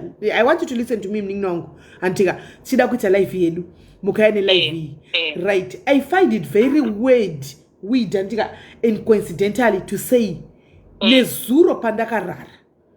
Guys, I don't know.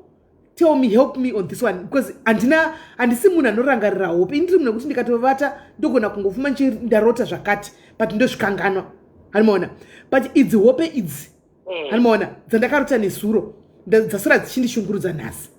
This is what happened. There was a very light skinned handiti in my dreams nezuro manheru mukadzi ushu handitika mukadzi anga achifamba aine vamwe vasikana vaviri achiita kunge ari kutenderera achitsvaga rubatsiro handiti muri kuona achiita kunge ari kubatsira. Ndaichitoona like achipinda mune zvimwe zvimba zvidiki zvandisingahwisi zvouswa kunge zvimba zven'anga kunge anga achipinda mumauswa kunge pai hanimaona achiita kunge ari kubatsirwa handi muri kuona but pakupedzisira afamba munhu iyeye. I swear with my living mom kudai I swear with God nyaya dzandiri kutaura zvakaitika madeko ndakarara handitika handisina norota hope handisi munhu anofunga hope anorangarira hope dzarota but idzi dzindaswera ndichidzifunga nhasi idzi hanimaona but vasikana ava vari 3 handivazivi. One vangu achifamba angari light skinned ushu hanimaona ndiye wandazoona pakupedzisira achiita kunge paita mwana aenda kune light skinned lady ushu handika akanomudza kuti uchafamba zvako kadini handimaona but haisi rodhi yako handika tsvaga Mwari handi muri kunzwa achitaura kudaro mukadzi abva tanga kutaura ega saka ina ichitobva kumashopu ndakabata pabheki handimaona ndichakuti ndiri kubva kumashopu sekugweruko ndakabata pabheki ndopandasangana nemukadzi mutsvuku ndobva nditi SIS MELLY ndasangana nezvinohlisa saka ini ndangofunga kuti inyaya muzapandafunga makuseni pana chishuka kana ndangoti nyaya dzandohwa dzevanhu hanimaona pane pandiri kubatanidza nyaya sometimes pane zvokuti ukaudzwa nyaya nemunhu unogona kuzvirota imwe yaya hanimaona ndobva mukadzi yaya ndasangana naye alaisira ati SIS MELLY mandiziva ndikati kana zvikanzi hamundizivi ndikati handikuzivi zvikai mufunge zvaitika kwandiri ndikutya izvi zvimashura ndikati zvikai ndasangana nemwana apo akandidza kuti izvo ndobva kuisa zvo zvandiri kuita ndinamate hanimaona but pandada kuti ndichoke ndichipindura mwana waya abva adhisapiya hanimaona ndobva ndatoseka ndikati saka unga uchiudzwazve kuti namata. Guys, could it be a coincidence nenyaya yamai avo handina kuti ni manjusu Lynn Mary. I'm telling you hope dzandakarota handisi njusu handimaona hadzisi njusu. So I don't know, could it be a coincidence guys or what because mukadzi atosvika pandira achitobvunda kuti ndikati tevedzera zvawaudzwa nditi ndiyo ansa waiwana here kana uchiti wowanesekana neupenyu wafamba kudai handi poita mwana anongouya okudza kuti hanzi siyana nezvisezvi wasvika panguva yekuti unamata handitika woti uchiokotesa mwana wodzisapiye saka wapiwa ansazve handimaona ndobva ati kuti kudaro because ndaneta sime ndikaita zvokunamata handiona siyana nezvakawanda ndobva ndatoparadzana nemukadzi yakaita zvaanga achita indikatoenda kwandanga ndichiendawo saka I don't know. My sister, powatanga kutaura nyaya yako apa andika it sounded I don't know but somehow to be honest andika ndazwa ma goosebumps sendaziva kukwenda nyaya yako I had some goosebumps ndazwa kuita kakumerera mumuviri so pamamchitaura nyaya yenyu I don't know kuti ndihopewo dzekuti kuri kuna here kunoku dzandarota kana kuti it is a manifestation of nyaya yamuri kutaura kuti maybe namatai andichazivi guys truly speaking I don't know but ihope dzandakatota nesuru hope idzi saka handizivi SIS MELLY ininika munodziyaga asina ndichanyanyofunga hangu kuti kuna Mwari nekuti no my sister I want to ask you let's be honest this is real talk now because I'm now starting to take this seriously and kola makamboita zvokuni makamboedza kunamata megere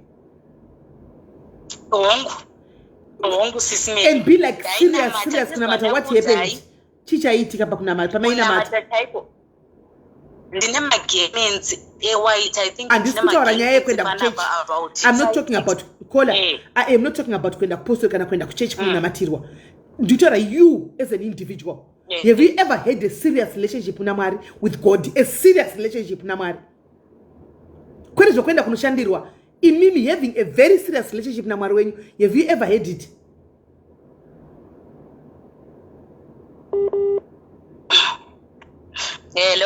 hello muri kundinzwa ndiri kukunzwai makamboita serious relationship namwari here imimi muri tu hai kuiita ndakamboita SIS MELLY isiri yekuinda yekumagemenzi yenyu na personal inzwai mainini personal relationship yenyu muri tu personal relationship yenyu imimi makamboita kunamata ndakambonamata SIS MELLY kunyanya unamata chaiko nyango sisi vangu avo vari vanogara kuBotswana avo vaimboti ndikaenda kumba kwavo voti zvoni ngatinamate ndainamata chaizvo kusvikira ndaona ndaimboti ndikanyanya unamatisisa ndoona light rewhite and then what happened pamaiona light rewhite okay hold on they caller pamainamata mona light rewhite anditika what made you kuti muzobva kulight uku muchienda uku because it was even that dream kwandika it was kind of weird dream because andirote zvinhu zvakadaro handisi munhu anorota zvinhu zvakadaro kazhinji ndika anything chandarota ndochikangamwa handitombofungi hope handinei nadzo but this I'm starting to think guys kuti something I don't know kola asi zvokuti pamanga mapadhuze nebreakthrough yenyu here makabva madivheta route mukaenda kumwe maybe you need to go back padrawing aiwa kunamata ndakanamata SIS MELLY I don't want to lie ndakanamata but zvakazondinyanya ndirwadza maybe zvikandidonedza panamato kushaya kwamai vangu I had a very special bond namai vangu nekuti handinambonyanyokura ndichigara navo but nguva yandagara navo muJoburg for that month iyoyo then pandakaenda nebhaibheri rangu the next day ndichinonamata because I prayed before tabva kuchipatara vasati vashaya SIS MELLY ndakanamata ipapo ndakatakura bhaibheri SIS MELLY then ipapo maybe that thing zvakandirwadza because even wherever I go kana ndichienda pandinoenda ndongodzwa kunzi amai vangu the way yavakashaya nayo yanga isati yasvika nguva yekuti vatorwe but amai vangu vakashaya because of hama dzavo vakadyiwa in fact vakatorerwa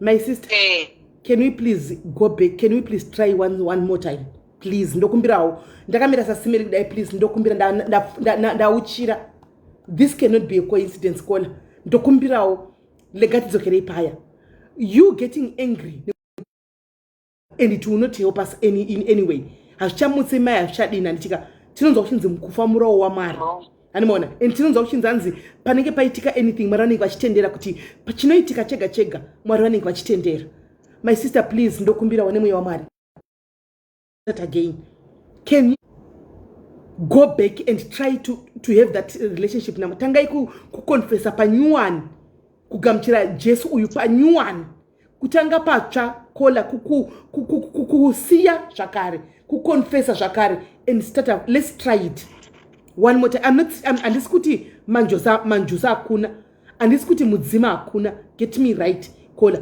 ndoda kungoona kuti zvandakarota anditika nemi mafuku yanhasi panyade mujolo coincidence here kana kuti zvine chekuita.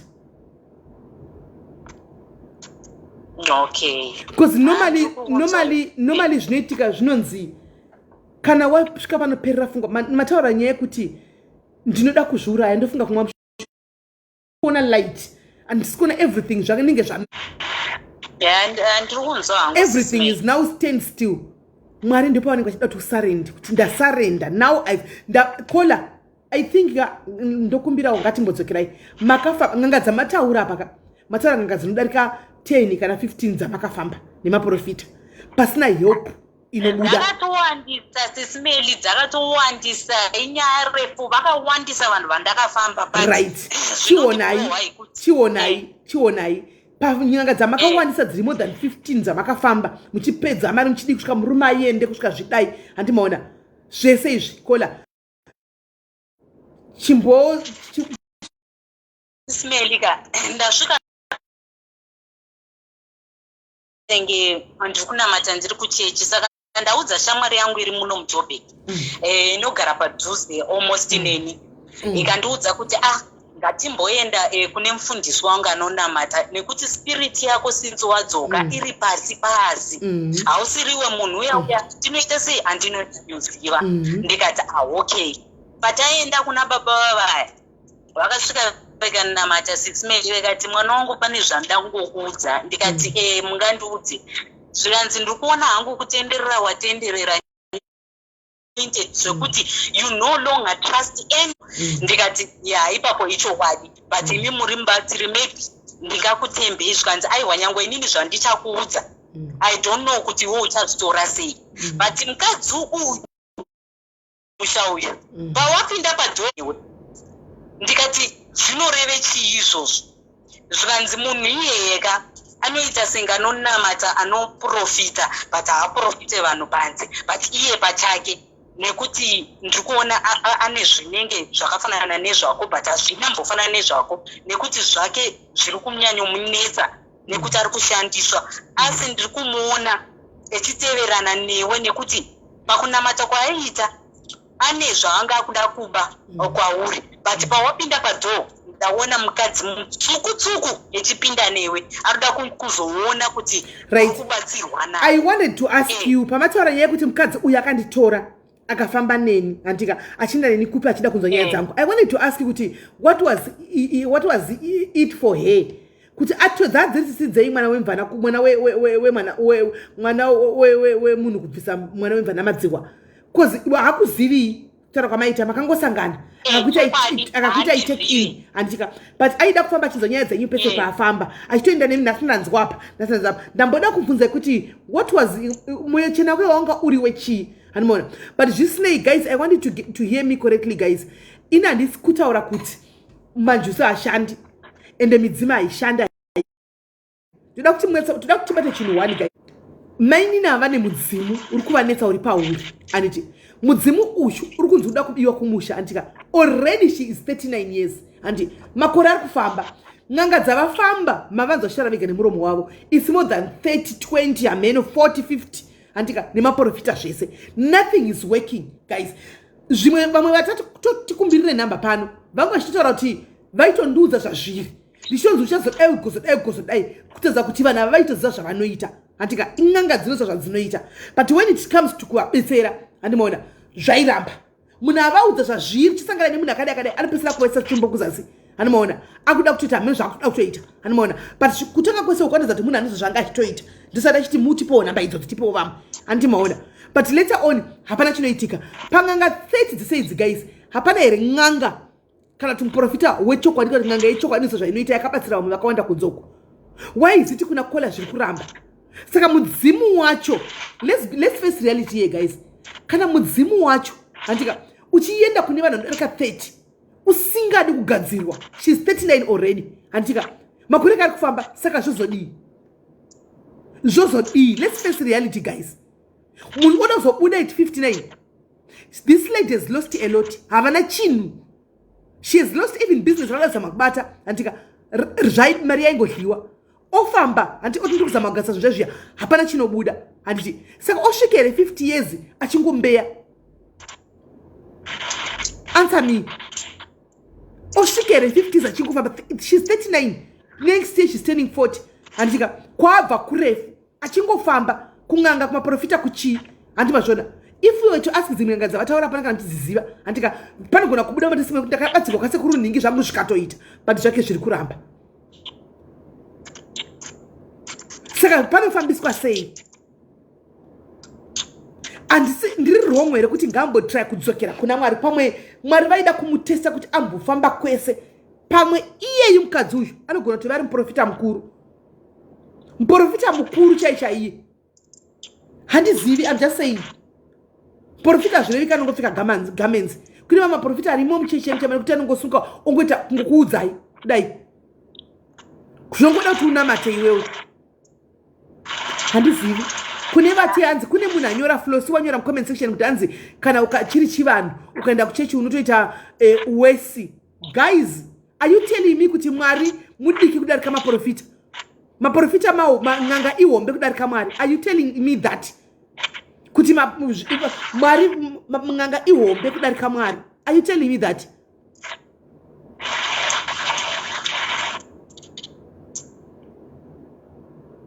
My sister. My sister, my advice to you ndokumbirawo. Andizivi kuti ningati nanga ipapi kuchechi mumbonotsvaga deliverance mutange kuti 1. Andizivi kuti ningati mutange kuti 1 kola muzodzoka pano pamatanga nenyaya yenyu pamai nenyaya yenyu apa. Handika ndoti muzodzoka nenyaya yenyu pano pamukangoita serious kola pa 6 months 5 months mudzoke pano nenyaya yenyu kuti zvinhu zvangu zvangosunga. Toziva kuti aiwa mene zvikuitika pamuri kana kuti zvinhu zvangu zvasununguka. Chechi yamuri kuti ndoenda ndeipi because dzemaprofita SIS-MELLY aiwa handingaende chechi dzemaprofita aiwa handikakwanisa. Kola, do you know kuti you are the best prophet of your own life? Munozviziva kuti ndimi profita mukuru weupenyu hwenyu. Hongu ndozviziva SIS-MELLY. Saka kana ndichiti muri profita mukuru weupenyu hwenyu ndikuri handina kuti endai munonamatirwa kumaprofita mugare pasi. Handika chichaga ichechi kuti ndikunyaso kuti inangai apa handizivi kuti ndikati monanga papi. Ndikutsvaga chechi iri strong. Handika yekuti munonozvinamatira mega, munodzidziswa kunamata imimi, munodzidziswa kuve serious paminamato, munodzidziswa kuve chokwadi kuti how do you go about shoko raMwari munofamba sei naro. Ndo chechi yandiri kutaura nezvayo. Asi muchinamata muchimira mega makazvimira. You don't need munhu akuise ruoko. You don't need kuti munamatirwe nemaprofita. Handika I need you to be serious imimi pachezvenyu kuti ukama when you die so kudai naMwari mugozodzoka muchitudza pano. Saka mungandiudze chechi yandingaende SIS-MELLY because inini pachangu ndapererwa chokwadi. Handinyasoziva kuti ndotangira papi because so in life ka. She knows people. Mukadzi has been through a lot. She has been through a lot.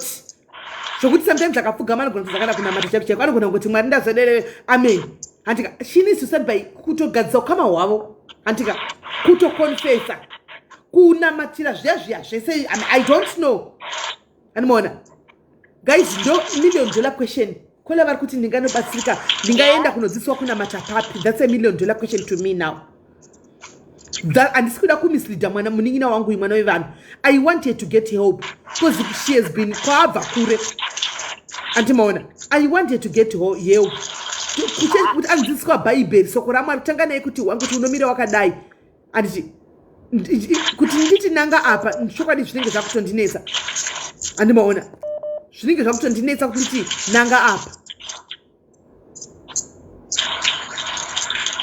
Saka inini SIS-MELLY pachenyu hapana munhu amunoziva here akangondibatsira munhu asina ruchiva nekuti pese pandapfuura it seems like everyone wants to use me for their own advantage. Wese munhu andichagara naye mumba andinongoti ndasvika odi anongoti asitondishandisa chete. Saka I don't trust anyone anymore. Handisisina moyo wacho iwowo. Moyo wangu waneta, spirit yangu yaneta. Nyango pamuti ndinamateka ndombobatidza candle white. Ndoti ndida kunamata SIS-MELLY pati.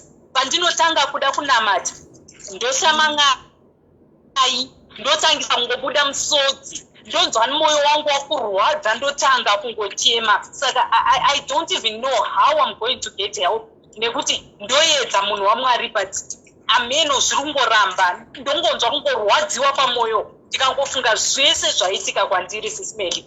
I start thinking about zvese zvinongouya zvingoramba zvichingodzokorora zvichingouya musoro mangu. Saka I don't know kuti help yandinonida ndiyakaita sei because handichaziva kuti ndiri munhu here or what.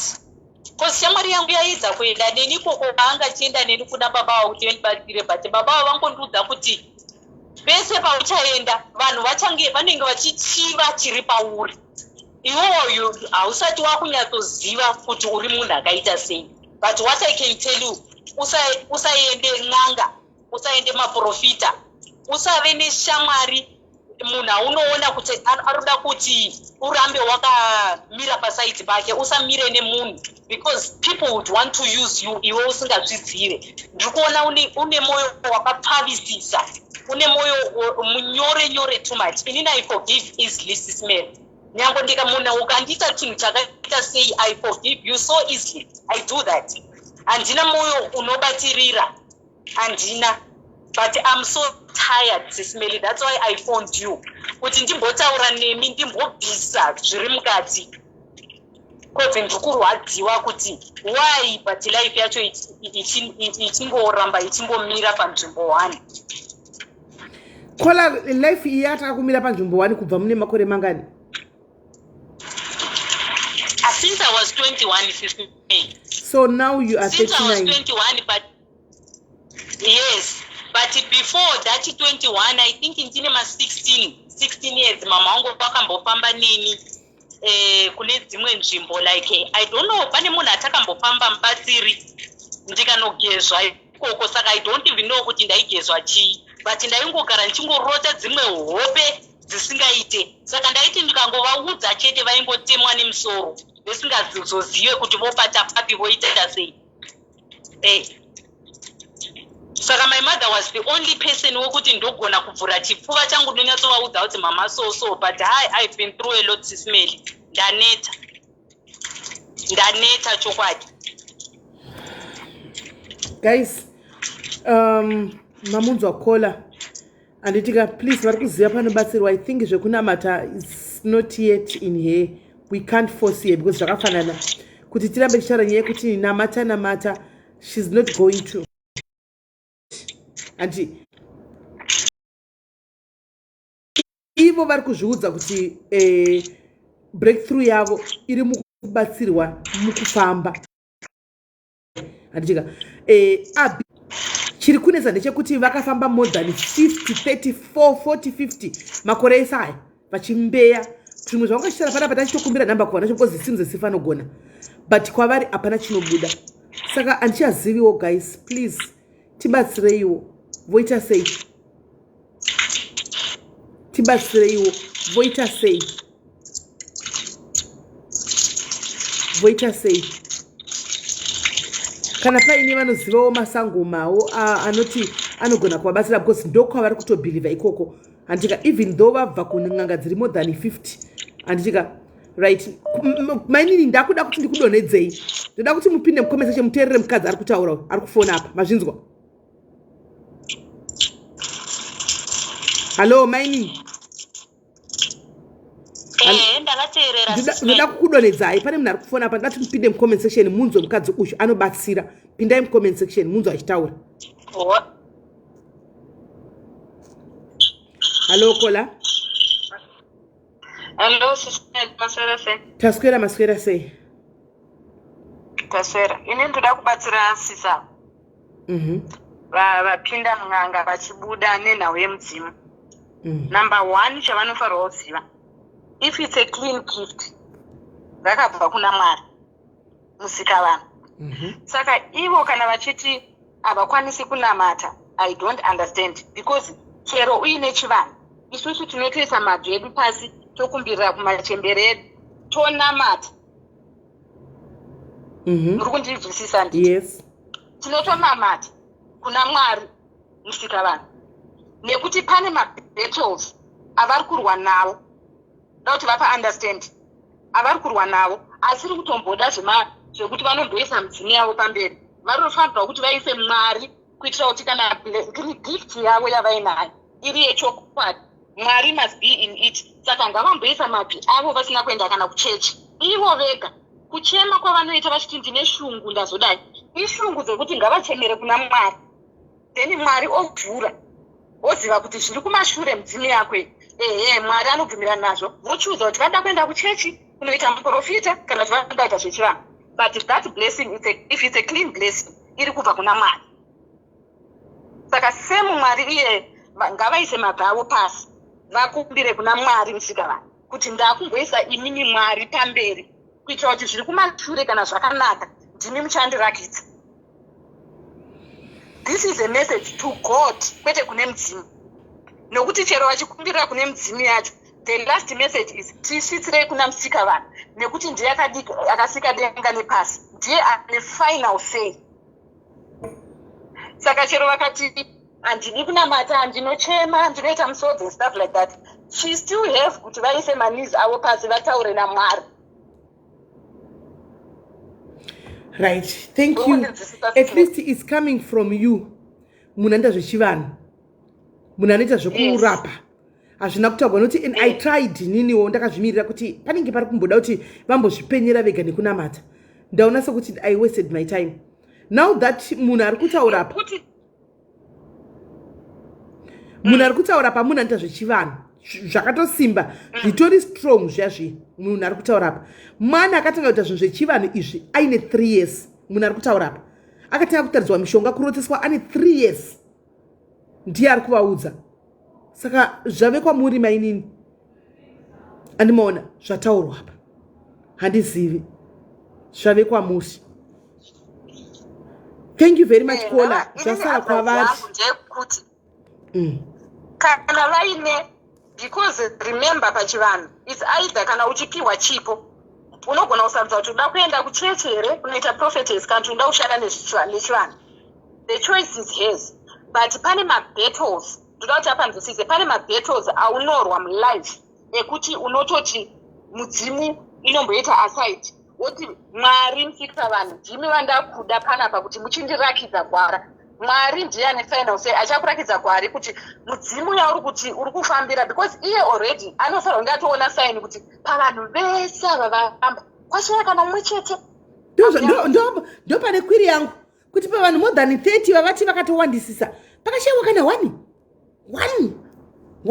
anogona pashayiwa kana 1. Saka chirevo chekuti pane maissues sismen ekutoti as machemberi handiti ndinotoona kuti hasi kuda kuti ndipfugame nditaure nemachemberi. Bhangu pasina Mwari vari kumusoro kudenga, honai zvaitika apa, chidzikai nemaangels venyu kari maangels of war or anything, vanofighta mabattles ako because zviri kukutera kumashure kwako it's clean, but ava vashaya kana munhu 1 ari kuvabatsira. Saka zvaanofanira kuita izvino ngachiti Mwari ndimi muri kuti makandipa mudzimu, handiti makandipa mudzimu, ndosaka tichiti Musikavanhu. Saka imimi chimbopindirai, ende munhu ari kutaura kuti anonyatsorota, handiti anonyatsorota. Saka mukurota ikoko ngachitaura naMwari noti Mwari achamunzwa. Chidudzai kuti ndoita sei, achawana hope, chamuza kuti namata wakadai enda wakadai, nokuti akati ndinochema, kuchema ikoko shungu idzodzo ngaadzipedze rakapfugama. Takatanga ushama naye akati sei achataura kuti imi Mwari Musikavanhu ndimi vandiri kutaura nemi kutambira kwese kwandiri kuita uku makakagara, nokuti she still says motisvitsira kuna Musikavanhu. Saka chiri kumutarisa kuti ataure naMwari Musikavanhu wacho chi ati muri kupanzvisa, because Mwari ndiye watinoti Musikavanhu. Saka Mwari Musikavanhu unotopfugama uchipedza ukumbira unotoreurura kuti Mwari ndiregerei zvitatu zvangu zvandakatadza, Mwari ndinokutendai. Same neprayer unongoita uchocho kuti Mwari ndiregerereiwo zvandakatadza, Mwari tinokutendai nezvamuri kuita. Saka iye for now ngamboti Mwari ndiri kuisa zvinhu mumaoko enyu kuitira kuti kana mandipa chipo chokuti midzimu yamandipa ine chekuita chakanaka neupenyu hwangu chinditungamirai. Right, thank you very much Kola. Thank you. Akanamata akaita maprayers ake zvinhu zvake zvinovhurika. Exactly my point. Mudzimu yacho exactly my point. Inova yakachena nokuti Mwari is first. Exactly my point. Nanditozama kutaura mudzimu ndiye inozotera kuzasi kwaMwari. Saka kureva kuti unotoreka kudaisa Mwari Musikavanhu.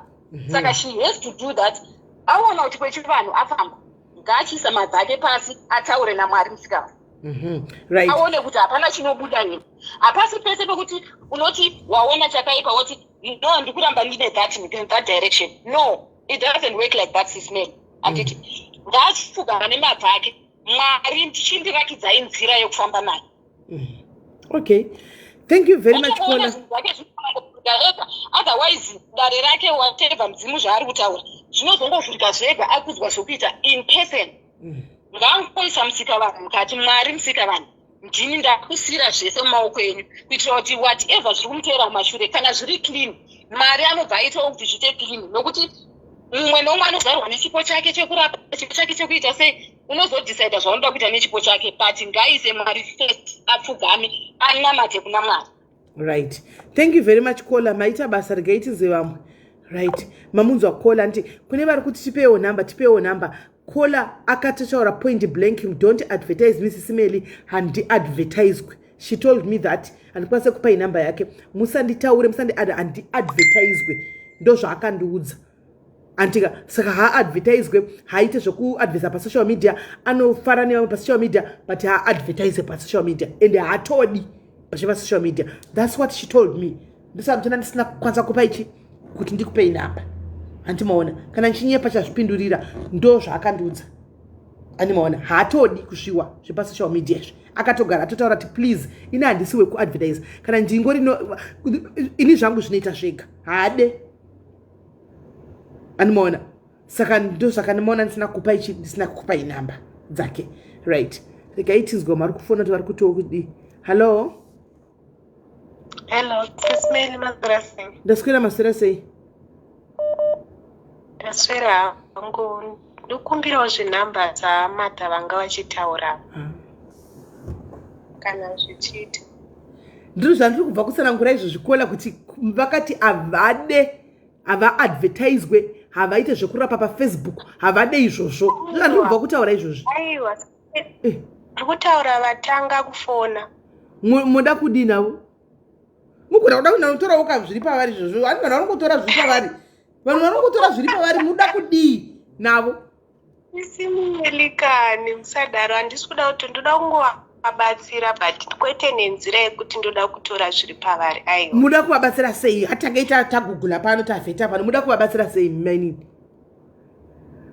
Ndoda kuvabatsira kuti ivo vazvibatsire. How? Tinyatso kuti jekai Kola tinyatso huisisa pamwe ndimi muchavabatsira. Chitibudirai pachana tinyatso huisisa. Alright, Melly, I think ndingangoti ndaive neproblem yakaita seyavo. Saka ndoda kungovabatsirawo the way yandakazvibatsirawo, yandakakunda nayo. Handina kuenda kumunhu, handina kuenda kune chii, ndakangonamata kuna Mwari wangu asi ndichikumbira kumudzimu yangu. Chivabatsira izvi pano. Zvinoda kuinbox here zvokola. Zvongoda pano kuti ati kuri toni vamwe vatori mucomment section vari kutoriwo neproblem iyoyo vatobatsirikanawo. Chibai matongovabatsira vanhu vakateerera pano. Okay. Sis Melly handikwanisi kana zvisingaiti hazvo it's fine. Kola chisi chamuti aiwa muindi zvamudoni nasa mungaindi nechikokudzosai. Hazviiti zvibatsirai vamwe. Alright, handisi munhu wevanhu ende but hamusi pavanhu Kola. Uri n'anga.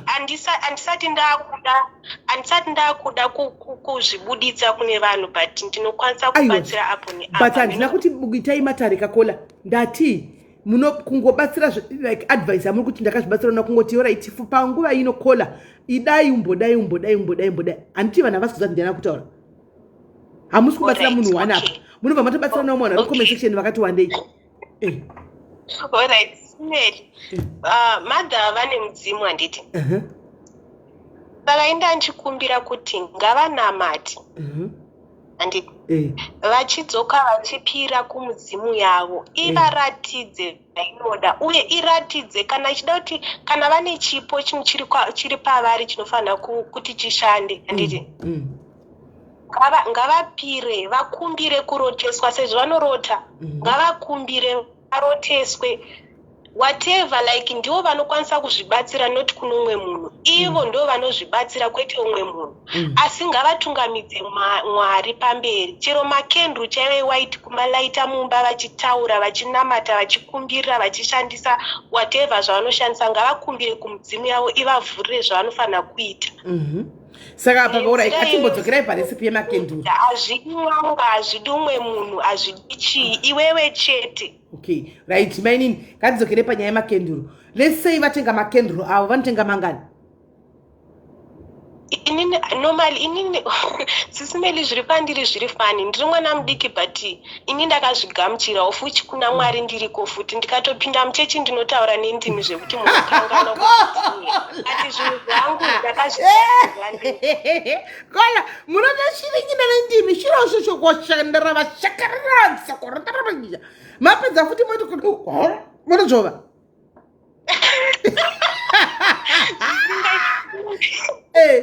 zvacho zviri fani but zvinhu zvinotoitika kendru chairo inini hangu ndinoshandisa riri 1 ndogona ngorilaita riri 1 rewhite ndotanga kunamata ndichinamata kuna Mwari ndodzoka futi ndopira kumudzimu yangu ende zvinova manake sisimeli handidi kunyeperai alright saka 1 candle vonamata nekendro ravo vapedza kunamata votora fodya exactly votanga kutaura nefodya yavo kuvadzimu vavo wotaura zvavanoda kana wotovaudza kuti ndirotesei zvamuri kuda ndiratidzei zvamuri kuda alright muri kuzvinzwa kaka guys kubatsirwa kun'anga mudzimu yavo inofanira kuvarotesa uye yovarotesa nemunhu waanofanira kunobatsirwa naye kuti unofanira unobatsirwa naningi okay kwete kungoenda kumunhu wese wese ina handiende kumunhu wese wese but kutotaura nayo mudzimu yacho kutorwa naye kuti handiti ndimi makauya pandiri chindiratidzai nzira ende mudzimu ukairespecta ukaita zvainoda sisimeli inovhura handisi kuti zvinhu zvese zvinoita zvakanaka but inovhura apo neapo but tisakangane futi kuna Mwari ndo mashoko andokwanisa ungotaura kana muchikwanisa kuvapa nhamba dzangu munongovapa but kana zvisingaitiri regai ndigowa kana vachizira nhamba dzenyu ndongovapa zvangu nhamba yenyu motaurira modzidzisana alright sisimeli right manzwa kune avo vari kunetseka nawo nemidzimu iri kuda kungobiwa mazviwa kendro rako wotanga wanamata wapedza kuna kendro bute rako rinenge riri padivi wotora bute rako woreverera kumudzimu yako handi muri kuzvinzwa zvinhu zvako kwani zvinobva zvavhurika handi manzwa saka kola vana tozobatsira munhu 1 kwai kwandiri zviri fani ndiri mwana mudiki asi zviri kutovaitira handiti manzwa ndikola vadaro ndikola vadaro handikamuzazoti kwai ndisisimeli vadaro ndikola vadaro handitika right pana pa vanhu vanobatsirika ka pano vanhu vanobatsirika pano ezvo vanhu vakungobatsirwa zvo hallo sisimeli yes kola muri sei aivo ndiri right hangu stereke ndatoda kungoisawo 2 cents dzangu pane dambudziko rasisi vataura vaive saka zvandongoti hangu panyaya yekuna Mwari kuti yamama taura kuti ngavanamate ndanzwa nekutaura kwavo kuti kana approach yavo nezvemizvi approach yavo sekutsanangura kwavaita ndekwekuti ndoda kubatsirwa mazvona saka sometimes approach yekuna Mwari ukaenda uchiti uri kuda kubatsirwa chekutanga tinofanira kuziva kuti kana tichienda kuna Mwari tinoenda nerudo rwekuda Mwari mune zvakanaka nemune zvakashata and then we build a relationship muna Mwari handiti tabuilda relationship yekuna Mwari tane access yekutaura navo zvatinoda but then kana usingazivi kuti uri kuenda uchingoti kuna Mwari zvakafanana nekuti ndingape example sugar daddy unoenda kuna sugar daddy haubude asi unoenda kwaari uchinopiwa zvauri kupiwa because ndo zvauri kuda but iye munhu chaiye haubude ndo example yandingangopawo kuna Mwari tinogona kuenda kuna Mwari tine maproblem atinenge tiinawo ati tiri kuenda tichitsvaga kuda kubatsirwa paproblem iyoyo but first of all zvamataura kuti ngavadzokere mukunamata ngavaregere approach yekuenda kuna Mwari vachinonamata zviya zvekuti because ndine maproblems angu saka Mwari ndinoda kuti vandisungure maproblems iwayo First of all, she has to go with a relationship. Namari. Kwete yakunotry. Zvese zvekunotry Mwari anotozviziva. Yeah, hapana zvaasingazivi about us. And he knows as much more than we know ourselves. Anenge achitoziva kuti kuuya neapproach yekuti uda kubatsirwa saka uri kuedza saka zvikamba dambudziko rako. Uchanotrya apo. Zvikaramba uchanotrya apo. But sometimes unenge zvisina Mwari anogona kuvhara madhoo acho ese iwayo. Svikira watenderera kusvika kwaneta. Because rake rinotaura kuti patinogumirwa ndopakutangira Mwari. Handiti? Patinogumirwa ndopanotangira Mwari. Saka kune zvamaratidzwa zviya it's not a coincidence kuti maratidzwa izvozvo ende nekuti mamutorinewo another topic yesession yenyu. But you ended up maigirikira session iyi. Ngamboona izvozvo kuti zvinofamba sei but nganamate and then mukunamata achaudzwa zvese zvekuita because mukunamata anotomoya moya mutsvene ndokufanira kudirect wajeni yaari kufanira kufamba whoever ari kufanira kumubatsira. But then kana tisinawo mweya mutsvene unotibatsira tatimedza ungobondera waenda apa waenda kune munhu asiriya wotozokufa waenda kune anokukuvadza. Saka indizi kana kuti vaziva haungakwanisi kubvunza munhu kuti ndoda kuna andibatsire. It will be just the same again kuti vanogona kuramba vachitenderera futi uzokufira pamutokuvadza. Ngavanamate ivo vega vakumbire Mwari vati approach yavo kuna Mwari. Havasi kunamata because vari kuda kubatsirwa dambudziko. No, she has to change her relationship with God.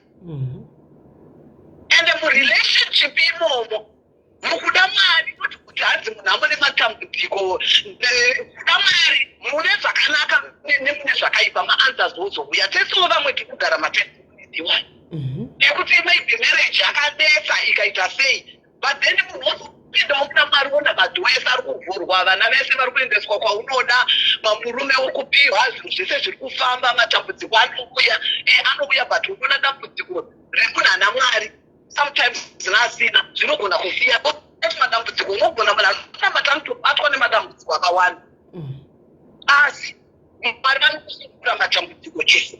Saka ini chipedza kukumbira batsiro yangu pane mukadzi uyu kuti ngaadzokere parelationship with God, not a relationship with men, because kutsanangura kwaaita ari kutsvaga munhu anomubatsira. Handiti? But haabatsirwe nemunhu achabatsirwa naMwari mweya mutsvene mukunamata ega kana paine munhu uyo Mwari vari kuda kushandisa muupenyu hwake. Tika kola vaudzwa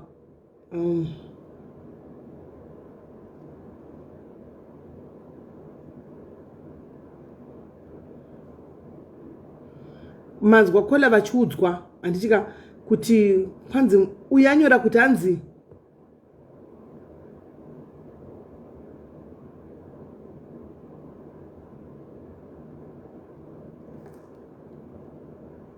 Hello?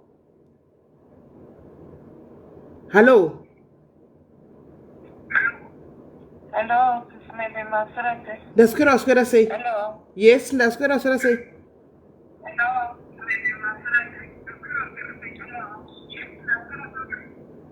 Ndaitocontribute hangu pana kola aita pokutanga.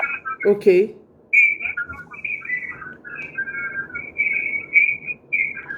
Kola foni yangu iri kuita maungira kumashure. Dzima imwe foni, une two mafoni, dzima one phone kumashure.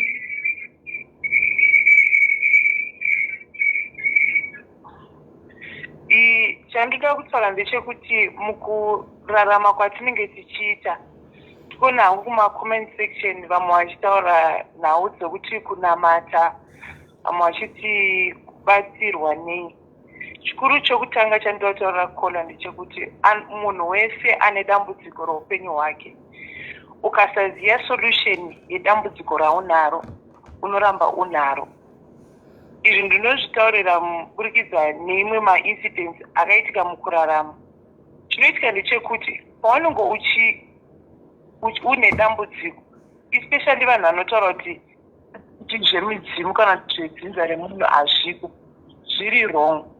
Kune vamwe vanhu vanoita vana chaivo vanorwara vonzi mwana uyo anofanira kuti aende kwababa vake kana kuti kwamai vake kuripi. saka zvemaroot hatifanira kuzvisiya as much as tiri vatendi tese takatendeuka asi ukasaziva solution yedambudziko rako unoramba uchitenderera. Kunamata, kune vamwe vanhu vanonamata zvokuti munomirawo vanhu vachimemata, asi unotozoona kuti pakupedzisa munhu yane madambudziko ekuti solution haisi yekuti kunamata, mumwe kutsika kumusha kwamai vake chaiko zvinhu zvinotanga kuvhurika. Saka ngatitarisei kuti munhu ziva kuti dambudziko rako riri kuda kuti uite chii. Chivanhu vanhu vakachitarisira pasi nokuti takanyanya kubata kuti Mwari vanoita, Mwari ndiye musiki, ndiye Mwari anoita zvinhu zviri. Asi uyu kana pashorwa kunzi mudzimu chiri kujova kwavanga vachiita kwekwe munhu esando zvinhu zvokuti munhu anenge ane zvinhu zvinenge zviri paari. Asi chandinotoda kuti dai isisi ava vaitaka dai vakwanisa kuwana help yekuti vakumbire kuti vakone kuna Mwari chaiko kuti zvinhu zvakaitwa pandiri ndiratidzei chai munhu sekurota kwanga vachiita vanorota vanodini. Vanofanira kutonyatsoratidzwa munhu anokunyazopedza dambudziko ravo kana riri zvinhu zvokuti chinhu chinoita zvechivanhu chiriko, asi ukanga usina kuchiita munzira dzakanaka unotenderera kugodzembereka semaitiro vangu vachiita. Kunamata kuriko, munhu wese anofanira kudaidza kuna musiki because Mwari ndiye musiki wezvinhu zvese. Ndosaka muchiona kuti vanhu pane vanhu vokuti vanoita mapenzi ekupenga pfungwa, not kuti pane zvaakaita, pane zvine zvisina kugadziriswa zvekumusha kwake. Ndosaka muchiona kuti vazhinji vana mai vakuti vanopa kuti mwana waise nemitiri yekwake. In the long run zvinonetsa, sei zvichizonetsa kana vanhu vachinamata. Saka vanhu vanofanira kunzwisisa kuti ukasanzwisisa kuti dambudziko rako rinoda kugadziriswa chirudzi, ukaenda pa-wrong place for a solution, you will not get it. As much as Mwari ari musiki, Mwari akati wisdom is profitable to direct. You have to have wisdom in things that you do. Kune vanhu vanobva vazita zvezvechivanhu zvokuti vanobva vada kuzonotsvaka zvakawanda nezvine mishonga zvekuti vakuvadziva mwana neche ndokushata kwazvakaita. Asi maroot emunhu wese anofanira kunge ane root yake iri kuenda nezvinhu nekwaakabva. Saka kola inini contribution yangu ndeyekuti gara pasi utazoti dambudziko rako nderei. Kuna mwana kuti kana ane mudzimu kudai avafanogara mudzimba, zvinotoitwa nevamwe vanhu vanotaura neswa izvozvo. Saka ivo ngavatanga vadzidzisa kuti dambudziko rangu rumborirei, vambomira kutanga kufamba nekunokumbira nekunodini vachinotspenda mari vachidini. Mwari chaiche anogona kuva direct. Kana kurotesa kwangu vachiita zviso zvangu vachirota zvazvo, vanorotesa kwavanofanira kuenda chaiko chaiko. Because chikuru kumunhu wese ari kuteerera, tanga wadzidza kuti dambudziko rangu, root yedambudziko rangu chi. If you don't know the root, zvakafanira munhu anonamata achiita breakthrough ye-success kana kuti yekuita mari. Mari hainamatiri, mari haifastiri. Mari is a covenant principle inofanira kuitwa. Thou shall give and your hand shall be filled. Pane zvinhu zvinoda kuacta nezvimwe zvinhu zvinoda prayer. Saka ukapedza nguva uri mupenzi, samunyora pane mapasa ari very poor. Zvimwe zvinhu zvinoda kuacta kuti shanda ite mari, unoona munhu ari pamunamato. Saka God is not an author of confusion. Ukatanga waziya kuti dambudziko rangu chi, I think tese tinobatsirika. Maita basi. Amen. Thank you very much. Manzwa zvotogwana kola nditika. Manzwa zvotogwana kola kwanzi tanga waziva kuti dambudziko rako mudzi wacho uri kubva papi. Ini nyaya dzakadai guys ka pakaipa nyaya dzakadai idzi guys ndinowa ku handizivini. Ini ndofunga kuti ndinotomboda kuti timboonesana maKristu. Handichika ini apa musuyu ndinenge ndakamira ndiri pakati guys. Handisi kuwira kumaKristu, handisi kuwira kumaniki. Nendiri pakati chida kuno kuti kune vamwe vari kukota handika maBible verses vachiunza mucomment section ndo zvavanobhilivha handika ende zveshuwa Bible rakanyora kudaro handichika vechivanhu vouyawo handivoti handika isu tinotungamidza musika munhu mberi handika musika munhu mberi ndiye anoenda kumberi handika zvimwe kuti ndiye mukuru totevera handichika techida kunyatsokuwisa kuti avari kuti Bible rakanyogwawo handinoda kuzivawo riri kutaura zvachiri kutaura zvichokwadi asi Bible rakanyogwawo nani nekuti Bible hatina one. That's one thing you should know. We don't have one Bible. Antimaona kune maBhayibheri akawanda akasiyana.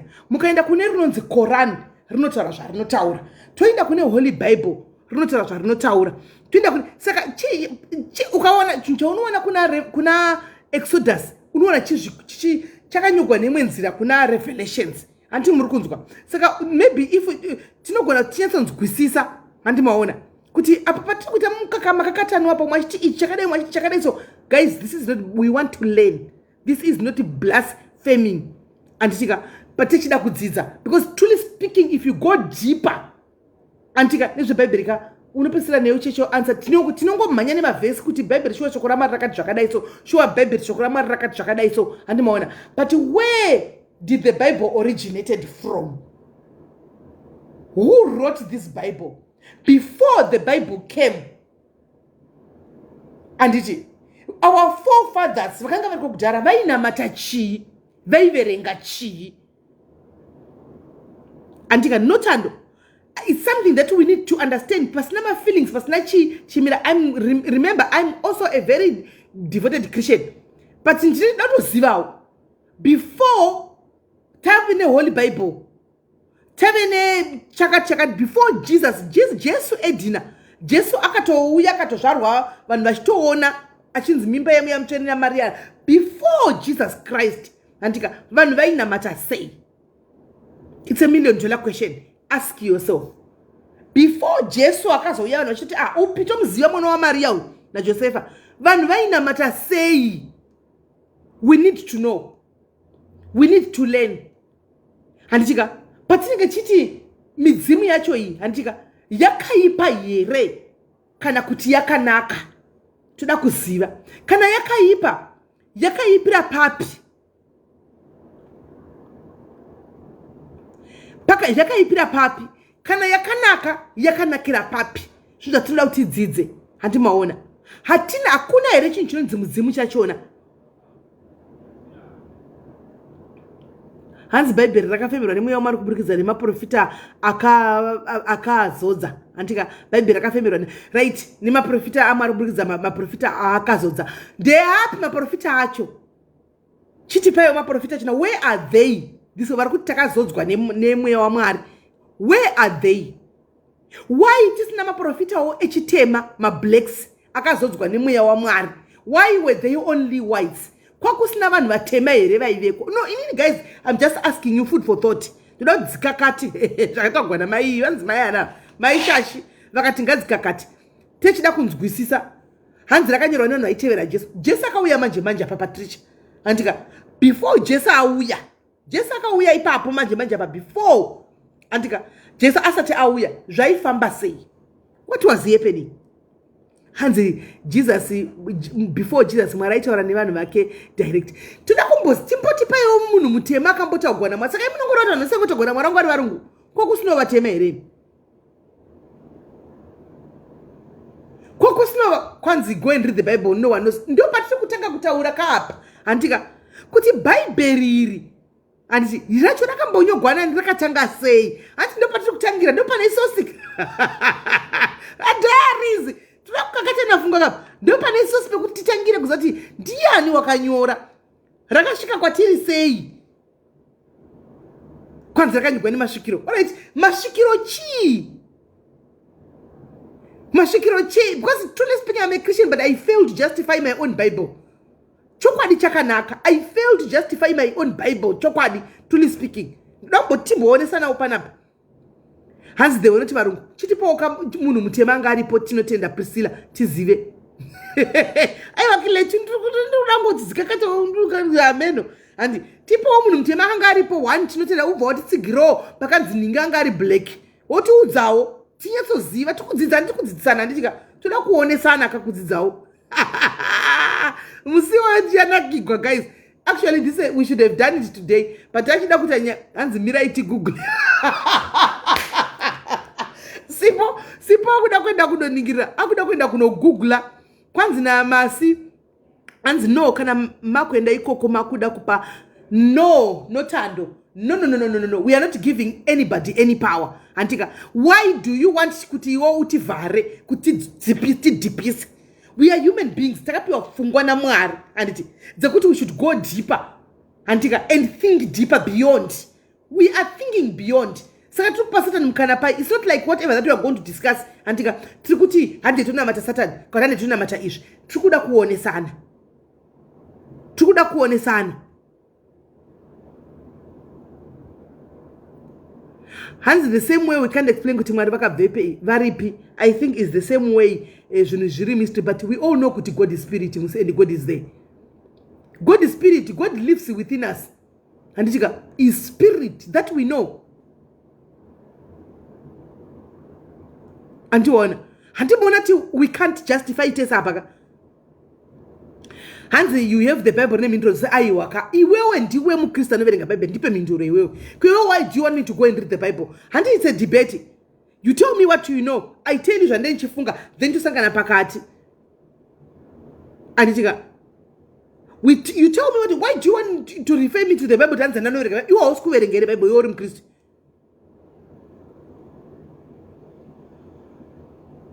Hands, we have to live by faith. Saka do are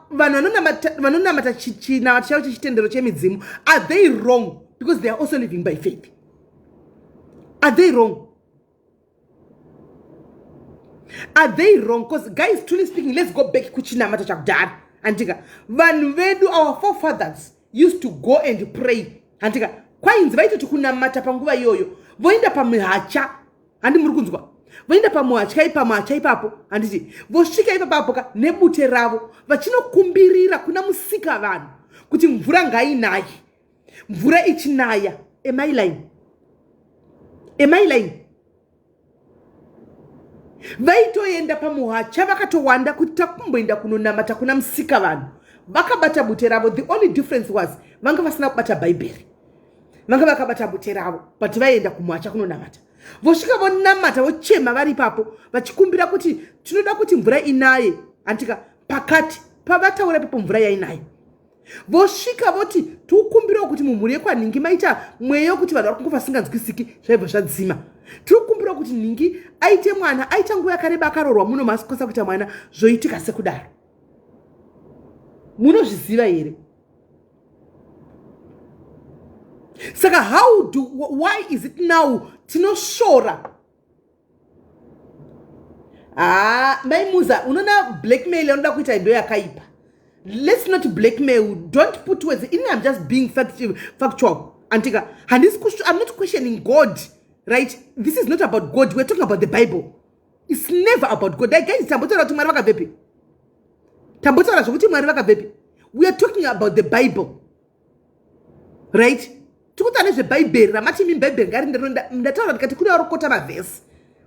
It's not about God because we all know God is there. God is spirit and God lives within people, within us. And when you look at me like this, I am the image of God. So you are not who is speaking about God here? My feelings. I'm talking about the Bible. Why is it now? And we think that it's correct. Wrong. That's why my question is.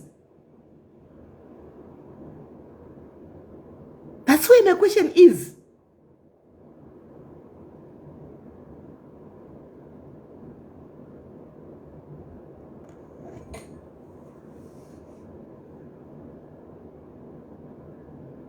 I'm not questioning God.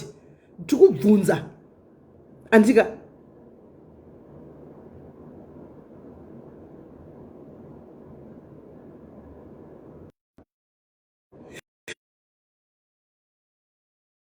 But that's my question here. And one, kuti tione sana. Sometimes tinotinga singazivi. And one, techida kuti tidzidzane. Nevanoziva vati dzidzisewo. Tinyatsoona. Antimona. But anyway, it's a topic for another day. Antimona ti 2 minutes zika. Pato javapinda ma filling station. 2 minutes zika. Tataza kunyatso justify. Tataza kuto adzikunyatso kakata. Antimona. Adzanyatso kakata. Toda kuzaine topic iyi tinyatso kana paine vakuru vemachechi. Antika vanonamata. Kwanza ko Bible nderani, what's the reason of reading it? May God have mercy. No, we do. God already has mercy upon us. Antika Bible nderani. Bible ndosatira kuzoti nderani. Because rakanzi nderedu. Anditika rakanyogwa nani rakabvepi. Kusati kwave neBible vanhu vaishandisei. Good. Why the question yakanaka? handiti kusati kwave nebhaibheri handika vanhu vanga vari kwakudhara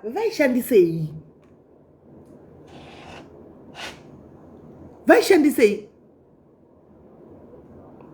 bhaibheri nderedu rakauya tikanzi oi bhaibheri handika namatai toverekai bhaibheri munamata muite sei handitika yes we read the bible before tapiwa bhaibheri rauya vanhu vakanga vachiva vamwe nanga vasinganamati mwari here kwakusina mwari rimatsanga noti musika vanhu ndiye mwarika vanhu vainamata sei minamata yavo ichinzwika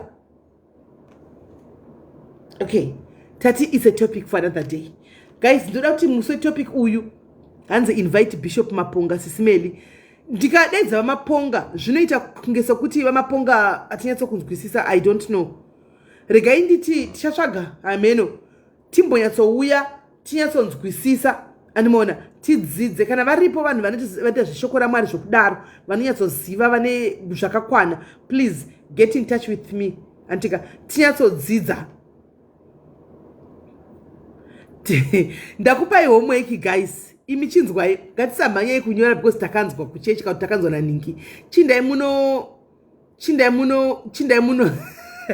Georgina kwaiko zvamunoti mwari waAbhurahamu hatichatauri nhasi chirega chindai muno researcha guys tiuye tidzidzisane pano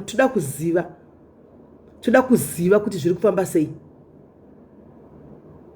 anditika toda kuziva kuti zvakafamba go and research guys musati tinouya nelive ikai munenge muri fully equipped guys totangira ipapo live yedu yemuJolo yakanganisiwa guys muJolo nation yakanganiswa but zvisinei anditika tiripo pamaholiday apa zvotoita isuka nyaya yelive yemuJolo todzoka nayo mangwana anti ndizvo mangwana manheru aiwa zvanhasi hanzi tiudze kutopic rini simeli ndichaona pakati apa aiwa time ndinayo hanzi pamberi neshoko ramwari okay pamberi naro friend but toda kuhwisisawo pamberi naro shoko ramwari but we need to know saka toda kuti mangwana handiti tinoti kwanzi vakafa vave madhimoni guys we always say that vakafa vave madhimoni handitika zvatinotaura kaiso kuti vakafa vave mweya yetsvina madhimoni handitoda kuhwisisawo papapa vanhu vachibvunza bvunzo zvakanaka mouya muri calm and collected guys and we learn and todzidza anotandwa handitika musiwo I want you to come muri calm and collected uchifona uchicontributa usina kuita hasha usina kuita mafeelings takadzikama we are going to learn a lot antika munhu nemunhu hatisi kubvisa munhu kuchitendero chake antika nene handisi kuda kubvisa pachitendero changu anditi asi toda kudzidzawo we want to learn let's open room guys antika for learning let's open room for learning tidzidze zvinhu zvakawanda anditi toda kudzidza saka guys muve neusiku hwakanaka